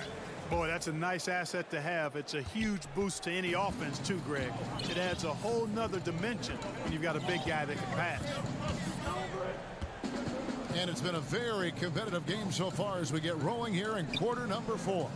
And so in the game for the Magic, at the 4 and the 5, we have Gordon and Vucevic. DJ Augustine out there with Fultz, and it's Ross in at the 3 spot. And Gordon's eyebrows go up when he sees an opportunity to drop the hammer. This guy is a phenomenal athlete who throws it down with some major force. On the wing, Holiday. Here's Leaf. No good that time. So Orlando will take it the other way. Following this one, they get to host the Hornets. That game is the first and last of their homestand. Boy, you look at Gordon, he is cut up now. Fantastic at being able to overcome physical defenses because of his own physicality. And Orlando making a change here. Bamba's checked in. A lot of players keep track of their stats, their own team stats. But Clark, how much do guys pay attention to stats in game? I have no idea. I mean, I know stat sheets are given to the coaches during the timeouts throughout the game, but I don't think players in general are able to monitor their numbers. Now, there are exceptions to every rule. I imagine every team may have a player or two that can chart his numbers during the game, but the vast majority are too occupied with playing the game to keep up with the stats. And they're looking up at the scoreboard too, aren't they? Because they give individual stats up on the board. Oh, man. Yeah, I tell you that, and then watching replays is one of my pet peeves with players. I mean, they should just focus on playing the game instead of always looking up to see if they fouled them. Fantastic ball movement. They're picking them apart with their passing. Purposeful passing it is, partner. Their last 10 points have all come off assists. Pacers trail by 11. Holiday, the pass to McDermott. Some nice passing here by Indiana.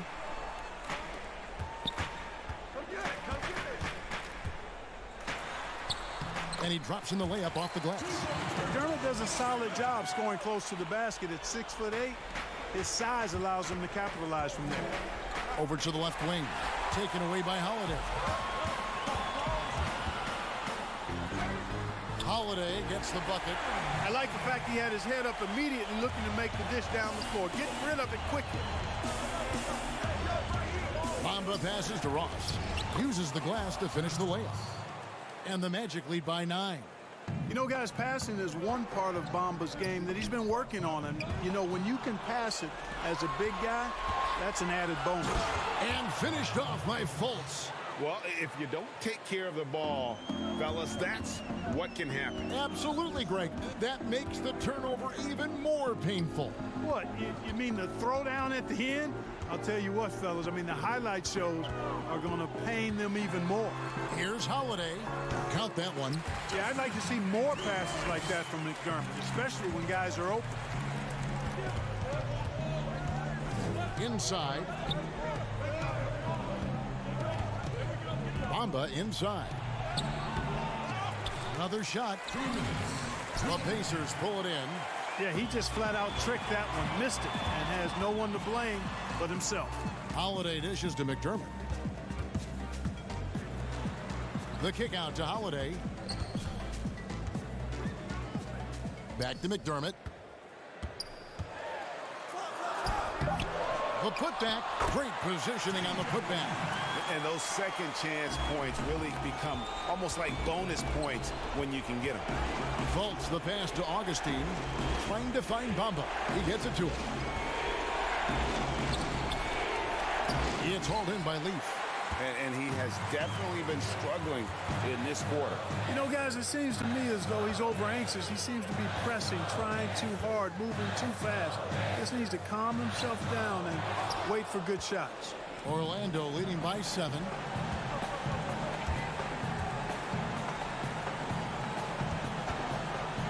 Here's Bamba. Count it. Good. Bamba's got 4 points this quarter. Boy, I like how Gordon dishes the ball. When his teammates are open, he finds them on time and on target.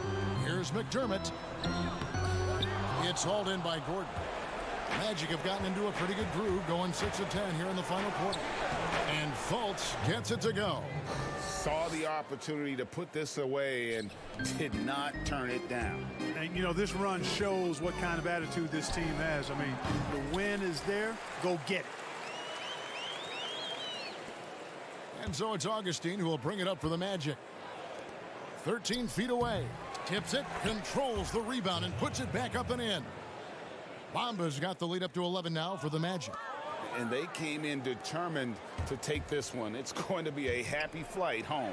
Yep, to have a stress-free win on the road, very satisfying. The fans are already headed for the exits. It's a 4-second differential between the shot clock and game clock. Here's Holiday, and it comes off the front of the rim. Fultz looking around. Pass to Augustine. Back to Fultz. And so it's Orlando taking this one by a big margin. A solid win on the road for them. This building was dead silent by the time, GA, this one wound down. And that's what you want to do. Take the crowd out of it by...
unprecedented improvements, shooting, puck pickups, upper and lower body fluidity, and goaltending.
unprecedented improvements, shooting, puck pickups, upper and lower body fluidity, and goaltending.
I bet you're all wondering the same thing. What is NBA 2K21 all about, both current gen and next gen? So we're going directly to the developers to ask. Gameplay director Mike Wang joins us here on 2K TV. Mike, how are you?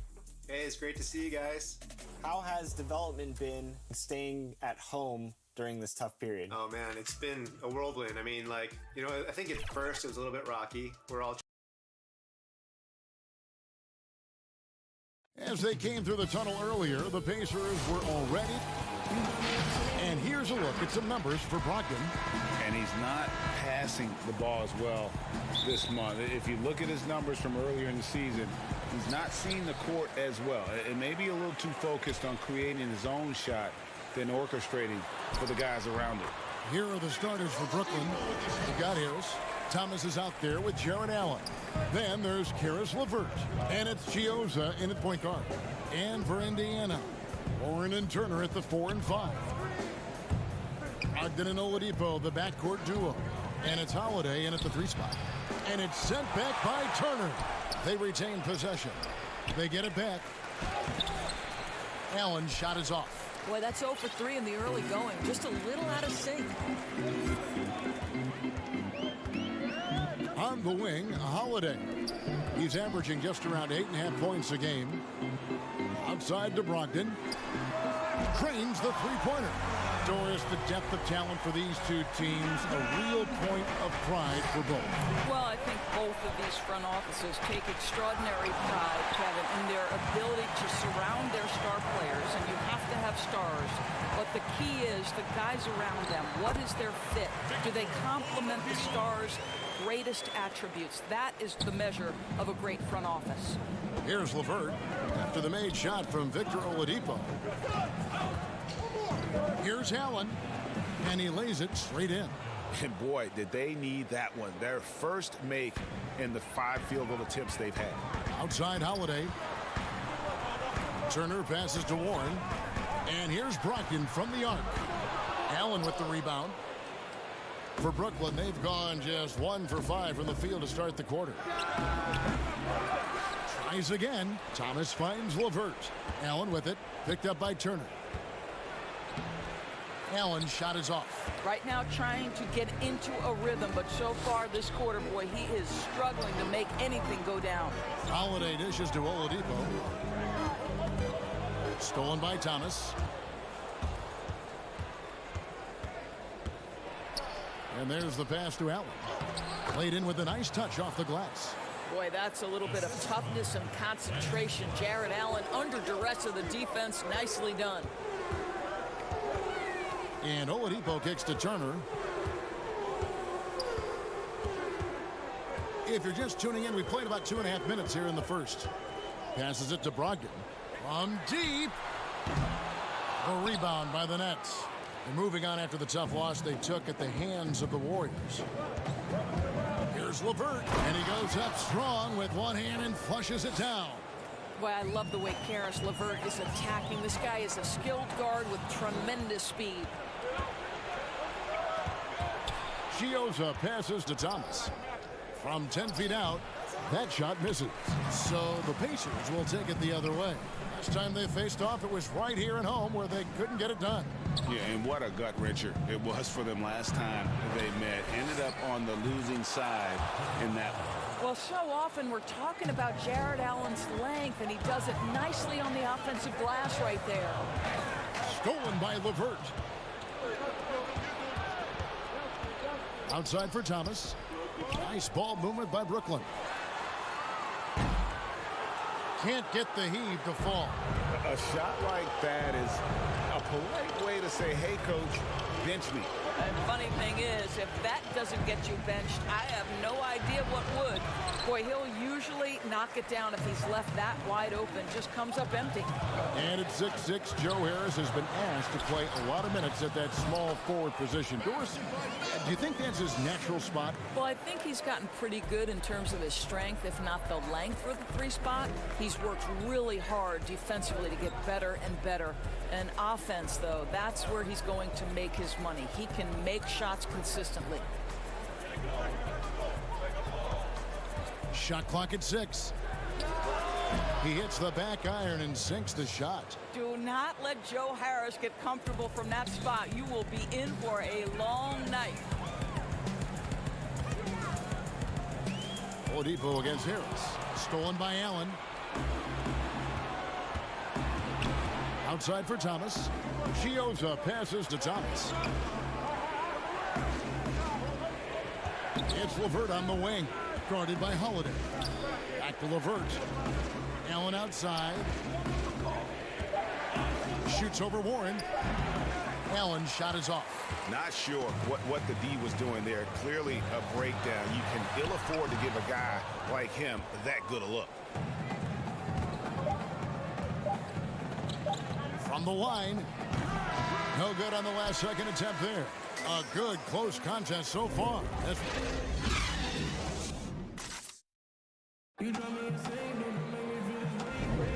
And we hope you're enjoying the game. Both teams tonight keeping things pretty even so far on the scoreboard. And taking a look at the Nets' performance here, guys, what jumps out to you, stats-wise? Well, credit their anticipation skills on the defensive end. They forced a number of turnovers. And a few of those led to quick scores at the other end. Really active first quarter for them. And Brooklyn, looking who they've got. Luwawu is out there with Crawford. Then it's Johnson. Then it's Garrett Temple. And it's Caruge in at the 5, roaming the paint. Here's Leaf. And he drops it in from the low post. Just focusing on the task at hand. That's all you can do. Boy, the tide is running one way and then shifts back in the other direction. I've lost count of how many lead changes we've had here tonight. And a fast break now for the Pacers. Leafs got the ball. And yes, it's good. Leafs got 4 points this quarter. Well, Doug McDermott, a high IQ basketball player, understands when his teammates are open how to find them. Pass to Luwawu. Back to Temple. Jacks up a 3. It's hauled in by Leaf. Pacers leading by 3. With the Indiana Pacers, you know you're a small market team, and it's led to a little bit of a shuffle personnel-wise.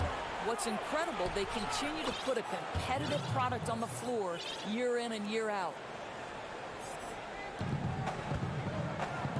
We're about a minute and a half into the second quarter now. Holiday finds McConnell from past the arc. A three-pointer is right on target. Doris, you're right. The Pacers have made the playoffs 8 of the last 9 seasons. Remarkable consistency.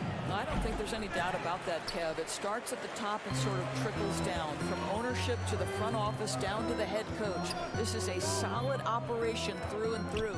Now here's McDermott after the miss from Crawford. Here's Holiday. And oh boy, a lot of contact there. And yep, we thought we might see it. And the coach's challenge has been triggered on the personal foul call.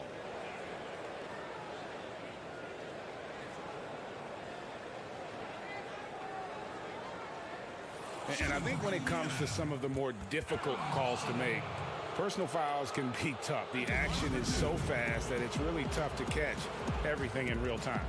The wonders of technology, Greg. We've seen replay reviews so effectively and involving the coaches by being able now to challenge like this is something a lot of people have been hoping for.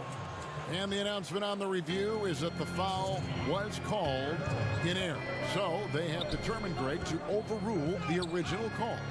And guys, this is what it's all about, getting the call right. And I think in this case, the video review showed that while it was a tough call to make on the floor, they got it right with the review. From deep three-point range, the Pacers pull it in. And for him to shoot from that distance is a bit of a head scratcher. I think as a player, you have to know your strengths and play to them, and that is not within his range. Brooklyn trailing, and second-round pick Kurucs ended up starting most of last season for the Nets as a rookie. Well, think about it. Back in Europe, this guy was playing limited minutes for Barcelona. Some said they were trying to hide him from NBA scouts, but there is no question he is on everyone's radar now, Kevin. McDermott kicks to McConnell. And once again off the mark by Indiana. Brooklyn's gone 0-3 from beyond the arc to start the second quarter. Crawford's shot is good. And they've repeatedly probed inside in the first half, guys, and it's paid off. Indiana's gone 1 of 4 from three-point range in the second. Not a whole lot dropping out there for them. McConnell passes to Holiday. Sampson dishes to Holiday. Indiana moving the ball around. McDermott. Here's Leaf. Score it. His third straight basket in 3 tries. Well, you like that he shakes off that rocky first period and knocks down a shot. Nice. Pass to Johnson. Deep 2 from Crawford. No good on the shot, a bit long that time. The Pacers have gone 4 of 8 so far here in the second quarter. Leaf passes to McConnell, and that one drops. McConnell's got 5 points now this quarter. A little artistry in the painted area, converting against the size. Some guys just relish the challenge. Find a way, and he does. Here's Sampson. The shot's good. Sampson's got his first points of the night. And they know for next time, don't let him establish position down low. Well, Greg, coaches call that doing your work early. If you are there defensively, it really does not allow for him to establish that kind of excellent positioning down low. Luwabu's shot is off.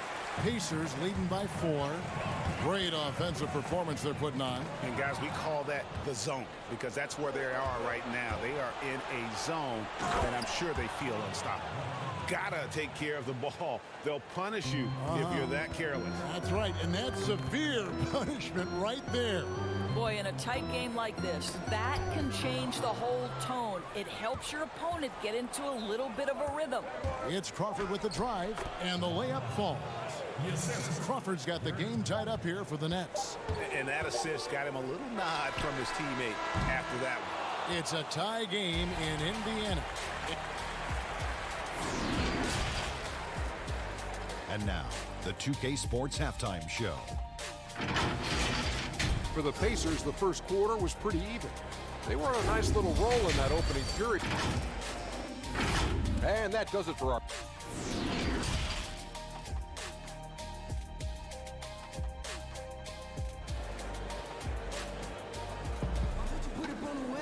And after a fairly even first couple of quarters, the second half could turn out to be a great one as both teams try to gain an edge. where sometimes what was once considered a negative becomes a positive. For example, tweeners are now looked at as very valuable assets and very versatile assets. Yeah, Kev, no doubt. Like, think about how much the game has changed for players like Draymond Green, who was so integral to the success of the Golden State Warriors.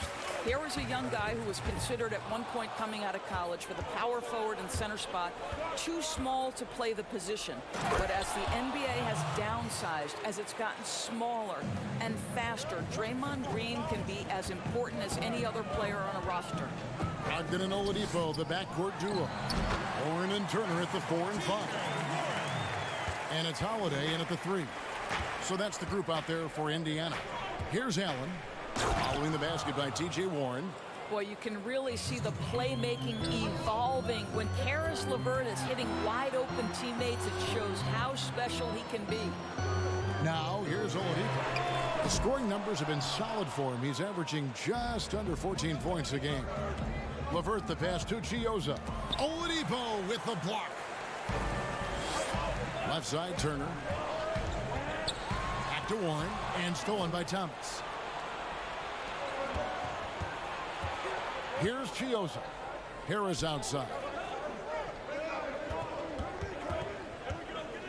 And we're just about a minute and a half into the third quarter of basketball. Thomas's shot is off. That's a shot he makes with regularity, but that time the defense up to the challenge. Up again. And it's Chioza with the rebound. Well, trying to find themselves in the second half here. Just 1 for 4 from the field. Can someone in the group get hot? Let's see. Pacers trail by 5. Brogdon finds Turner. 2 minutes into the second half of play now. Holiday inside the line. Indiana again missing. Yeah, the offense scuffling a bit to start this second half. Only 1 for the first 5. And a one-year player at Texas, Jared Allen came into the league as a bit of a project. He's got ample playing time to develop in Brooklyn. The shot by Brogdon, no good. Nets leading by 5. Chioza's shot is good. Chioza's got his first bucket of the night. And of the last 6 baskets, 5 have come on the interior. This is just smash mouth physical basketball, guys. And here's Brogdon from the arc, but they recover it. Warren kicks to Brogdon. And the foul on Miles Turner. That's his first foul. I'll tell you, this guy is doing absolutely everything he can to get himself going, but the team is struggling because he's struggling. Catching up on the changes now for Indiana. McDermott's checked in for Justin Holiday, and Edmund Sumner's subbed in for Oladipo. Johnson, he's checked in for the Nets. And Greg, safe to say, Allen's defense is ahead of his offense. Yeah, but his mobility and leaping ability serve him well as a finisher, providing that vertical spacing teams like to have inside. It's the Nets now. The Pacers making the shot. Misses the baby hook. More good work on the glass there. When it's all said and done, I think rebounding might tell the story in this game. Boy, that's one he wishes he could have back, especially against soft defense. Good, and it's Johnson with the assist that time. Allen's got 10. They are just killing them on the interior. McDermott passes to Warren. Back to McDermott. Brogdon with it from deep. That one's not going to go. Well, after hitting 1 triple in the first half, it's been all radio silence since. That'll go on McDermott. That is his first foul of the game. And really, these are some of the toughest calls an official has to make. And some changes here for the Pacers. Leaf checked in for Warren, and Aaron Holiday is subbed in for Brogdon. The Nets also changing it up. Karuch is checked in for Thomas. Luwawu Cabarro comes in for Joe Harris. And Garrett Temple subbed in for Karis LeVert. The ball movement on this run has been fantastic and is a big part of why they've been able to get these good looks. Outside Holiday. There's the pass to McDermott. Over Temple. Leaf. Karuch grabs the board. Karuch has got 4 rebounds in this game. Temple the pass to Karuch. Beautiful dish, and the layup goes down. Karuch has got 4 points in the quarter. And not hard to see why they are giving up points on this run. Just too many good looks from in close. To the right side. Johnson outside. To the middle. Karuch passes to Johnson. High post Allen. Picked his pocket. And so it's the Brooklyn Nets. Their lead at 11 points to end the quarter. And they created a bunch of turnovers with that terrific D. And now we have a moment to reveal our State Farm assist of the game. Yeah, and I like the fact we get to see this pass one more time. A magnificent feed, and you love to see your off guard taking over the playmaking duties with this much skill. And to me, Jay, you love the unselfishness, finding the best look, and it doesn't matter who's taking it. And we reach the fourth quarter in a game that may be already out of hand. On the court for the Nets getting the fourth quarter going. We've got Johnson. Jared Allen is out there with Karuch. Then it's Garrett Temple. And it's Luwawu in at the small forward. Pass to Karuch. Back to Allen. And it's sent back by Turner. How about Turner's ability to anticipate when the shooter's going to release? Couldn't be better at timing his rejections. Want easy looks? Don't allow the defense to set up. What a beautiful fast break opportunity, and the finish pretty good. Here's Temple, and they call the foul, so a chance at the line. And it looks like, yep, it's a coach's challenge on the personal foul. That triggers a replay review by the official. And I think when it comes to some of the more difficult calls to make, personal fouls can be tough. The action is so fast that it's really tough to catch everything in real time. The wonders of technology, Greg. We've seen replay reviews so effectively, and involving the coaches by being able now to challenge like this is something a lot of people have been hoping for. And the announcement on the review is that the foul was called in error. So they have determined, Greg, to overrule the original call. And guys, this is what it's all about, getting the call right. And I think in this case, the video review showed that while it was a tough call to make on the floor, they got it right with the review. Looking at who's out there now for the Pacers. Leaf comes in for McDermott, and it's Johnson in for Justin Holiday. And Oladipo has it in the corner. Great D that time from Thomas. Nets leading by 12. Down low, Turner with the steal. Leaf kicks to Holiday. Keeps it alive. He hangs in there and cashes in on the second chance points. How about the anticipation and the timing there? He is all over it. LeVert against Oladipo. Allen trying to break free. A nice shot by LeVert. Doris, such an honor to be on this with you, and you were the first female to become a full-time NBA analyst, breaking new ground. You've accomplished so much in your life, personally, professionally. What would you tell young women who are graduating college, looking to get ahead in their career, and what you've chosen? Well, first and foremost, I've been very lucky, Kevin. The game of basketball has been a part of my life since I was 7. It's been a driving force. I love it. I would just tell young women, times are changing. Dream big. There's nothing that's impossible. And I'm so thankful to the NBA players and coaches who have just wrapped their arms around me from the time I entered this business. So kudos to those players who are part of the change, no question. And hard work. I have seen you work. I have seen you prepare. No one prepares more. No one works harder than you. Thanks, Kev. Just under 2.5 minutes gone here in the final quarter. They get a hand on it, taken away by Holiday. And a fast break now for the Pacers. Here's Oladipo. That falls. Nice feed that time from Turner. Turner's got 3 assists in the game. LeVert the pass to Allen. No good that time. Nice D from Oladipo. Got a piece of it and stolen by Thomas. And just about 3 minutes through the fourth quarter here. Harris outside. from outside the arc. That's tipped. And they had some boxed coverage that turned into no coverage. And Turner kicks to Johnson. Launches it.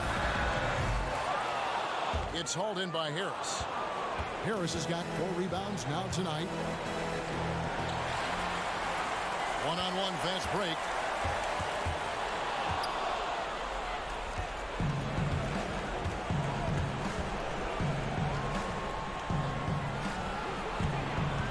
And a little over 3.5 minutes in the books so far here in the fourth. Well, this is his role. Joe Harris is out there to get buckets. We know he can shoot it. He can put it on the deck. He is a tremendous player. Johnson for 3. And the Pacers can't get it to go. Brooklyn leading by 10. And at this point, just sort of running through the paces, as it appears it'll be a nice win here for Brooklyn. Their inside game was what secured them the win tonight. They had their way in the paint, and those are all high percentage shots, but the defense couldn't stop them from getting down low. And so taking a look at their season record, this will be win number 31 on the year. And you know, guys, what a nice performance it was for Allen. Boy, his activity really stood out to me on the defensive end. He harassed ball handlers, came up with steals in transition. You had the feeling guys were looking over their shoulder, worried he was going to pick their pocket. Holiday with the 3. The shot comes out. Brooklyn with the ball. LeVert with the wide open look. Hits the 3-point bomb. LeVert's got the lead up to 13 now for the Nets. But the truth is they've had control of this game. And I couldn't agree more. What makes it that much more impressive, they're doing it on the road. And so it's Harris who will bring it up for Brooklyn. This is the most they've led by, 13 points. Allen with it. Shoots over Turner, and it's sent back by Turner. And it's going to be out of bounds. The Pacers will take it.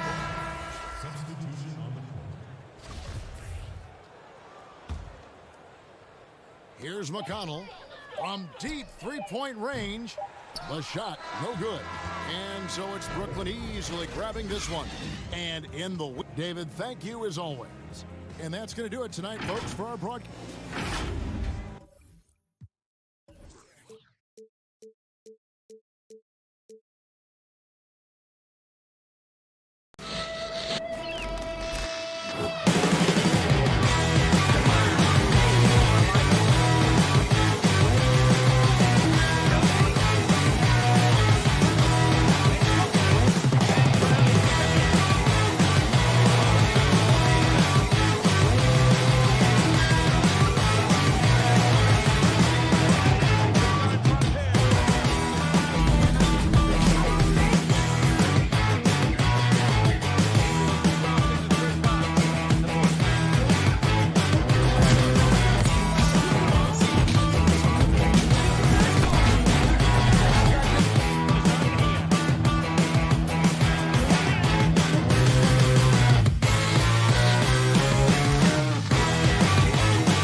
unprecedented improvements to shooting, puck pickups, upper and lower body fluidity, and goaltending.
Unprecedented improvements to shooting, puck pickups, upper and lower body fluidity, and goaltending.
puck pickups, upper and lower body fluidity, and goaltending.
We're so excited to have you back on the show, as always. But Mike, I know you can't give away everything, but the big question has been, is Next Gen just going to be the same game, but 2.0? What can you tell us? It's absolutely not, Alexis, and I think that's something that we're so excited about is that, we've actually taken the current gen version of the game and we split development between VC Novato and our studio in LA called VC South.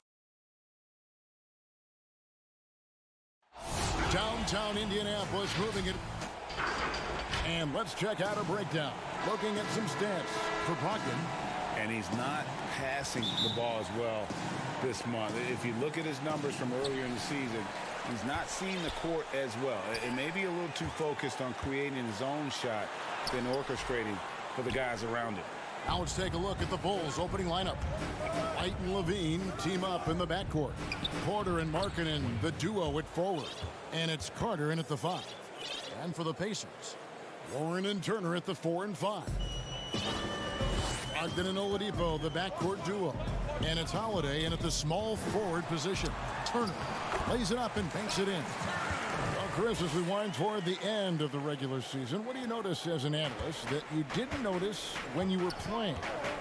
Wow, I think what I didn't notice when I was playing was everything that goes on around the arena. Now I get to the games a couple of hours early. I get to interact with fans. I get to see game productions. The business of basketball, just how much everyone loves the game, from Adam Silver down to someone at the concession stands at the arena, how it really is a community and a family. Because when I was in Sacramento, I'm just playing for Sacramento. I didn't realize how many people in New York and Detroit and other places supported not only us in Sacramento, but their home teams, and just seeing how passionate everyone in the business of basketball, how passionate they are, and that's just something awesome to be a part of. The Pacers have gone 2 for 4 from the field so far today. Brogdon kicks to Warren. Passes it to Holiday. Oladipo outside. Back to Holiday. Indiana moving it around. Turner trying to free himself up. And there's Oladipo on the assist by Holiday. And you like seeing Holiday get his guys involved. His coaches love when he's being unselfish. Markkanen passes to White. The first quarter of action, 2 minutes in. And there's the call on Malcolm Brogdon. That's his first foul. Here is Porter. He had a 15-point outing in their last game against Orlando. Brogdon against White. Warren the pass to Turner. And see, Webb, you talk to the Bulls fans, and they are eager for a return to greatness. Yeah, GA, it's been a long time since the Jordan era, and Bulls fans know it. But you know, GA, the Bulls have a very loyal group of fans. Their patience has been tested, though. But this team needs these results. Levine is such an explosive player. He's able to fight through the contact and get it to go. Brogdon kicks to Oladipo. White against Brogdon. Second chance shot. The shot by Turner, no good. That's a shot they're always happy to get, even when he blows the finish. Porter, and finished off by Porter.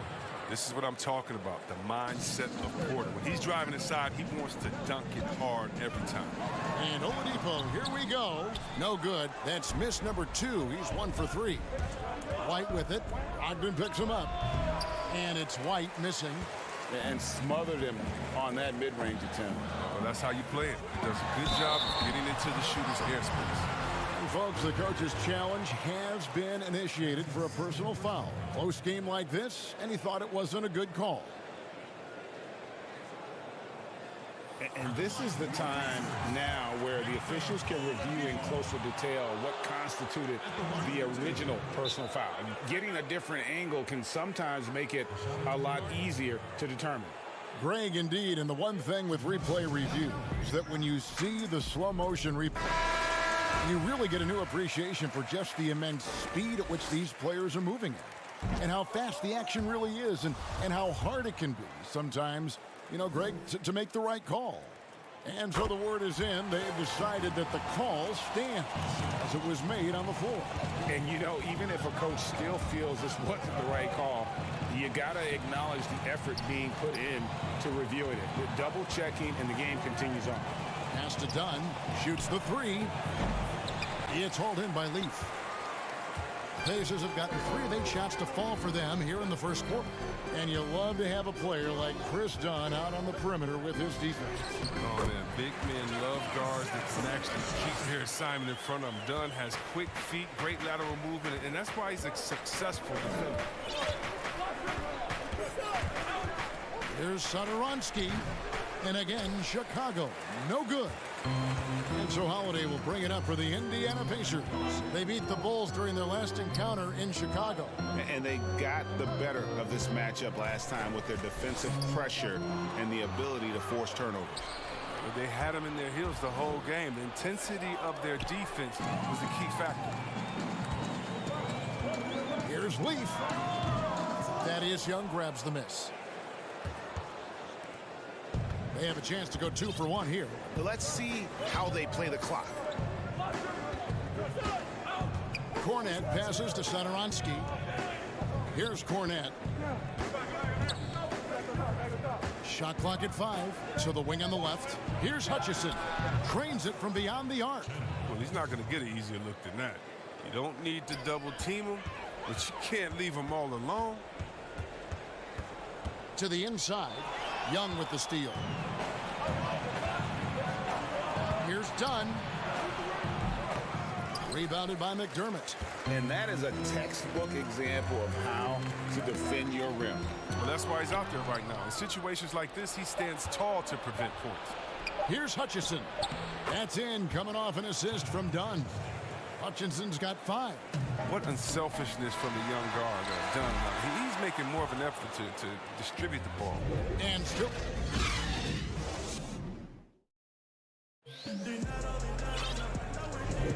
And close game underway so far. We'll see if either of these teams can jump out in the second quarter. Looking at what we've seen from the Bulls, what do you guys think? Yeah, in that first period, they looked to push in transition at every opportunity. With the game being fast-paced these days, you can expect this from a lot of teams, but they did it very well. Taking a look at the Bulls, Young is out there with Valentine. Then there's Thomas Satoransky, and it's Cornette in at the 5, roaming the paint. And that's such good work to make this a one-possession game. Terrific steal to get it all started. Right wing. Here's Valentine. First shot, first basket. He's out of the blocks fast. Pacers trail by 3. Pass to Sampson. To the paint. It's blocked. And here we go. The Bulls fast break. And we're starting the second quarter. About a minute gone. The pass to Satoransky. Passes to Young. Cornette. It's good on the putback. Cornette's got the lead up to 5 now for the Bulls. And you know we talk about it all the time, guys. Those second chance buckets, always the result of that extra effort. From the stripe. Leaf, no good. His interior scoring is one of the things that drives their offense. Don't expect him to miss many of those. Harrison in the corner.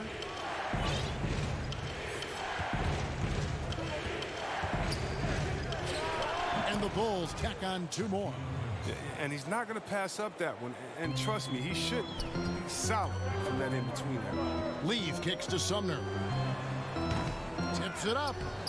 It's hauled in by Cornette. The Bulls leading by 7. We're now about 2 minutes into the second quarter. Valentine shot good. You played for a lot of different coaches in your career, Chris.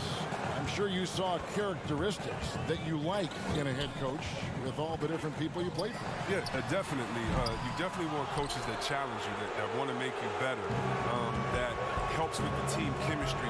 But I would say, number one, you want a coach that understands they are such a good coach that their job is to infuse you with as much information during practice, and then come game time, they trust you to go out and do your thing. They don't micromanage during the big games. They say, wait a minute, we put enough practice time, you know what we should do, now go out there and execute. The ones that trust you, you got to love.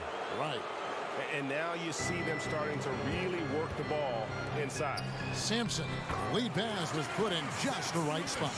Sampson's got 6. And with that basket, he's able to end a 10-0 run by the Bulls.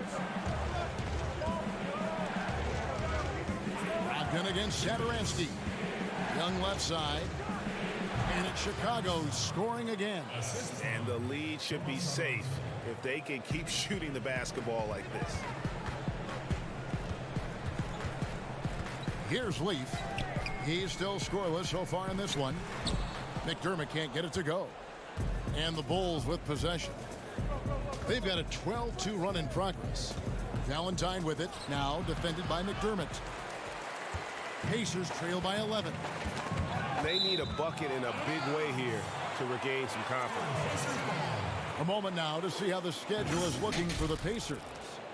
On Saturday, they'll be matching up with Al Horford and the Philadelphia 76ers. Then on Wednesday, they'll be taking on Klay Thompson and the Golden State Warriors. And this is a perfect situation for them coming up. They'll be facing a lot of teams that they should beat, and those games will be at home. Can't ask for a better stretch of the schedule.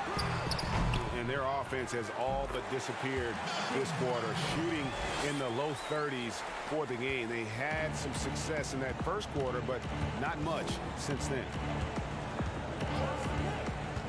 Here's Harrison.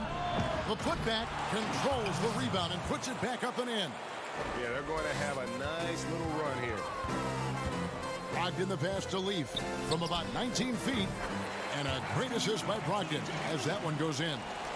Leaf's got his first 2 points. And the Bulls with possession. They're on a 14-6 run.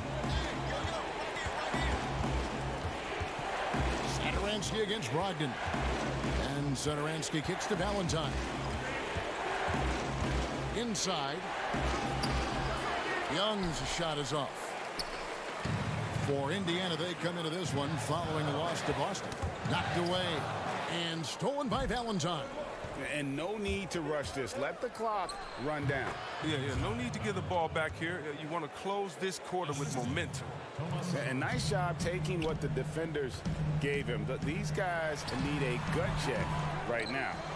Yeah, I don't know what they were thinking. You have to know the scouting report. He's a threat from out there.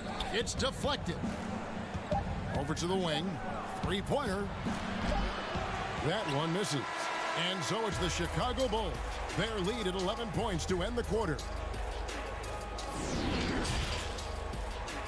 It's the 2K Sports Halftime Show. Hey again, everybody. I'm Ernie Jones. It was a closely contested first quarter for Chicago. They were unable to ever build a... And that'll do it.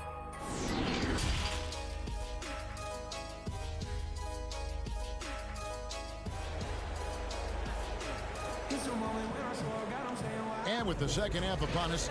We'll find out if this game becomes the route that it's threatening to be. One of the stories here, Denzel Valentine hitting it done today. You just love the patience in that first half. Waited until he got the look he wanted. Yeah, working the ball, getting clean, quality looks. I mean, just efficient basketball through and through. Johnson is out there with Leaf, and there's Miles Turner.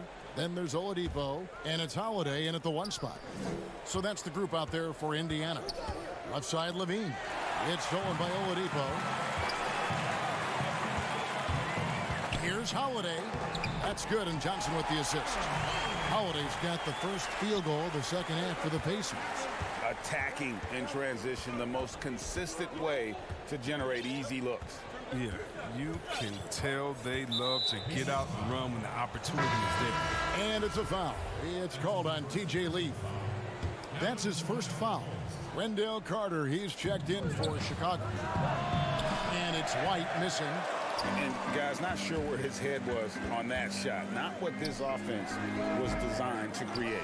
Come on, you can't be selfish. You got to be willing to make the next pass. Otherwise, it's just predictable.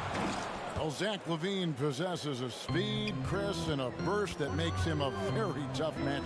Yeah, and he has a great first step. I mean, when he's trying to beat a defender off the bounce, you can't let him get an edge to the hoop.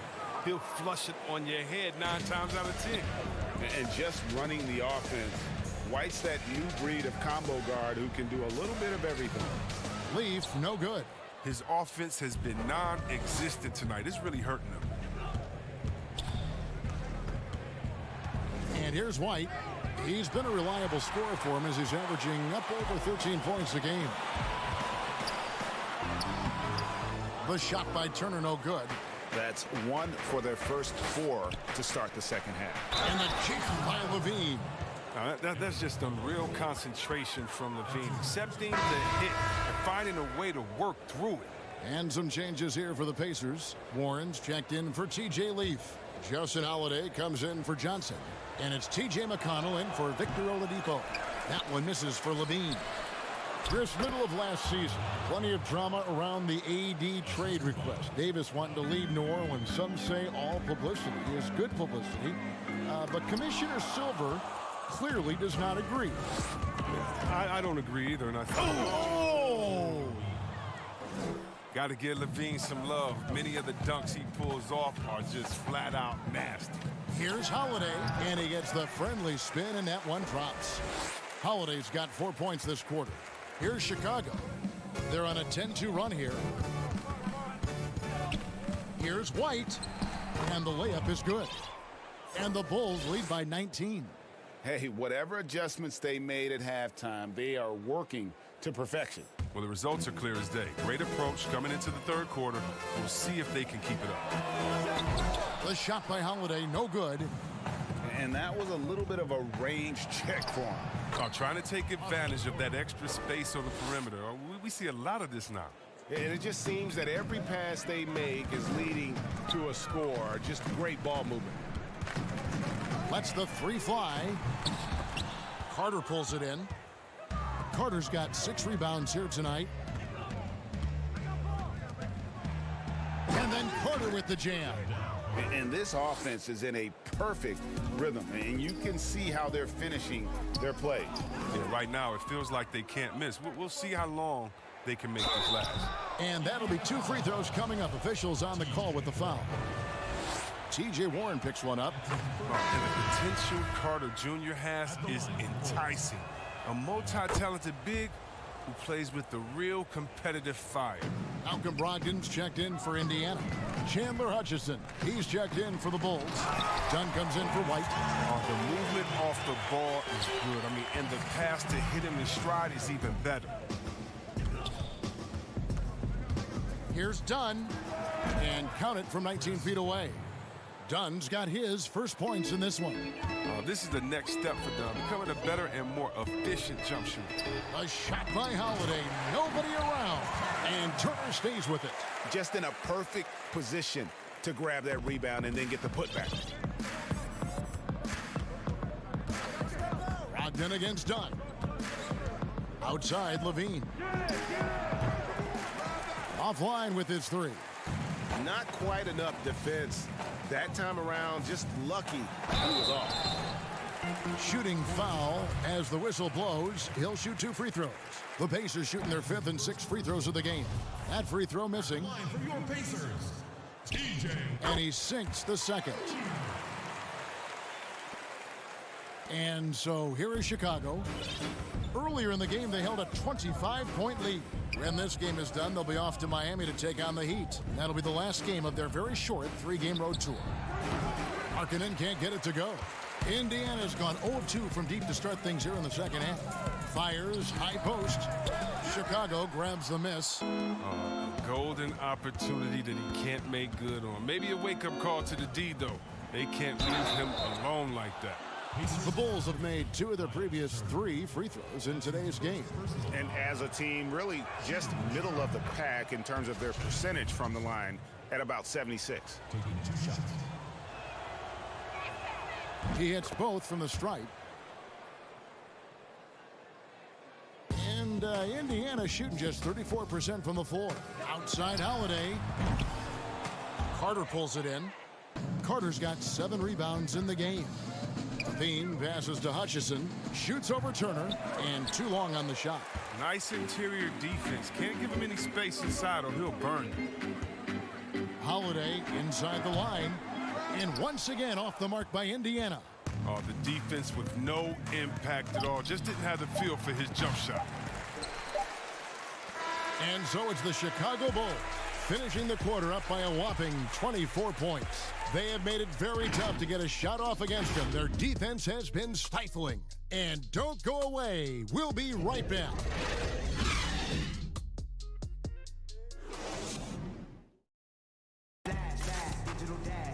And 1 quarter to go in a game that to this point has not been an evenly fought contest.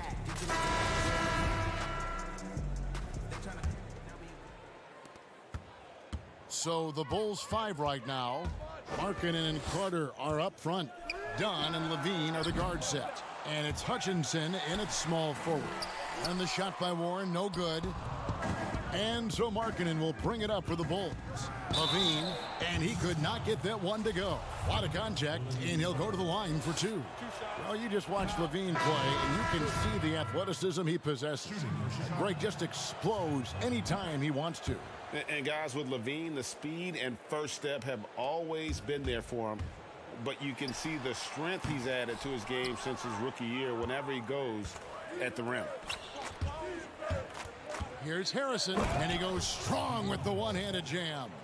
And the one-hand slam just looks so pretty when it's in his hand and he's the one doing the slam. Agreed. He is smooth as silk, even on a power finish. And here we go. Fast break. Levine's got it. And the jam by Levine. Yeah, good at running the correct route. I love that play. I like seeing Levine work hard to beat everyone up the court. Here's Bowen. And once again off the mark by Indiana. And maybe he thinks he has that type of range, but I'm not sure who'd agree with him. Yeah, not everyone has Steph Curry's shooting ability. I'd be surprised. I'd be hurt if he tries another one like that again. That is really good work there on the offensive glass. And the Pacers can't get it to go. And the Bulls with possession. They've got an 8-0 run. Here's Hutchison. That's good, and it's Levine with the assist. Assists like that have typified their effort today. Terrific ball movement. Bowen, the pass to Johnson. Chalk up 2 there. Johnson's got his first bucket in this one.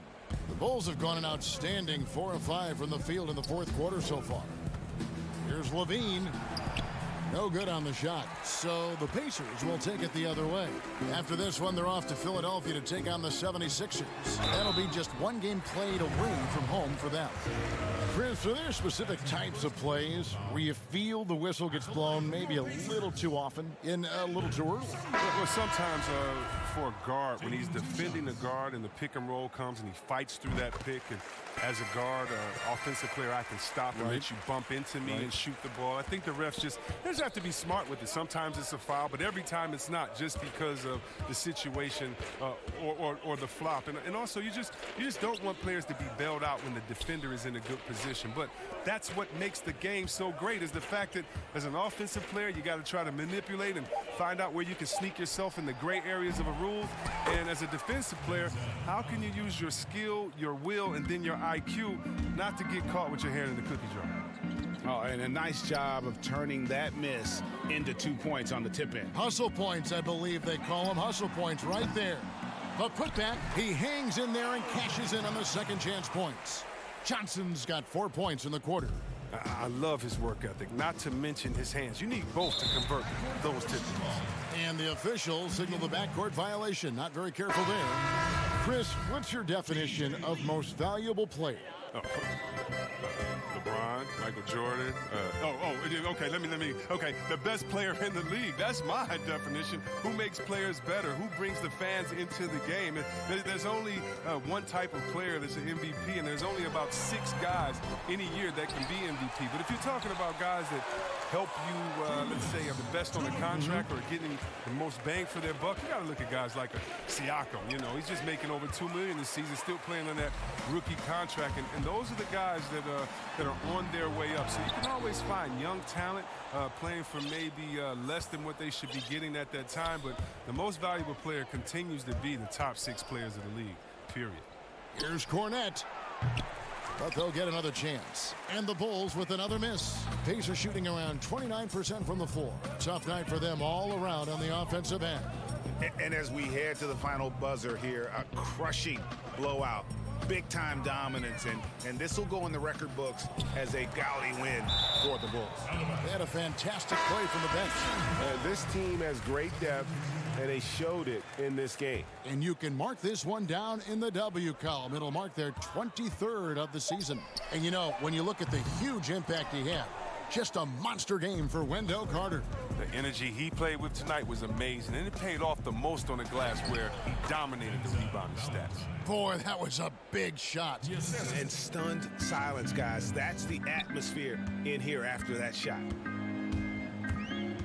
Bowen, the pass to Johnson, wide open. Rebounded by Gafford. Come on, you got to get up on him and play some defense. They won't get away with that next time. Offensive rebound. Valentine kicks to Cornette. Pass to Harrison. And some nice ball movement here by Chicago. 6 on the shot clock. And contact on the shot, so he'll be shooting free throws here. Wow, he got whacked on that one. Shouldn't be much debate there. And he can't get the first one. Saransky's checked in for Denzel Valentine. He doesn't get the second one. And Brogdon has got the ball here for the Pacers. To the paint. Stolen away. From 12 feet out. And that one hits back iron. Just 1 second between the shot clock and game clock. Oladipo, the pass to Brogdon. Shoots over Satoransky. Offensive rebound. Here's Turner, and foul on the shot, so he'll get a chance at the line. And the ceiling Turner has is impressive. Has the potential to be a dominant big man in this league. Both free throws good from Turner. There's 10 seconds left in the fourth.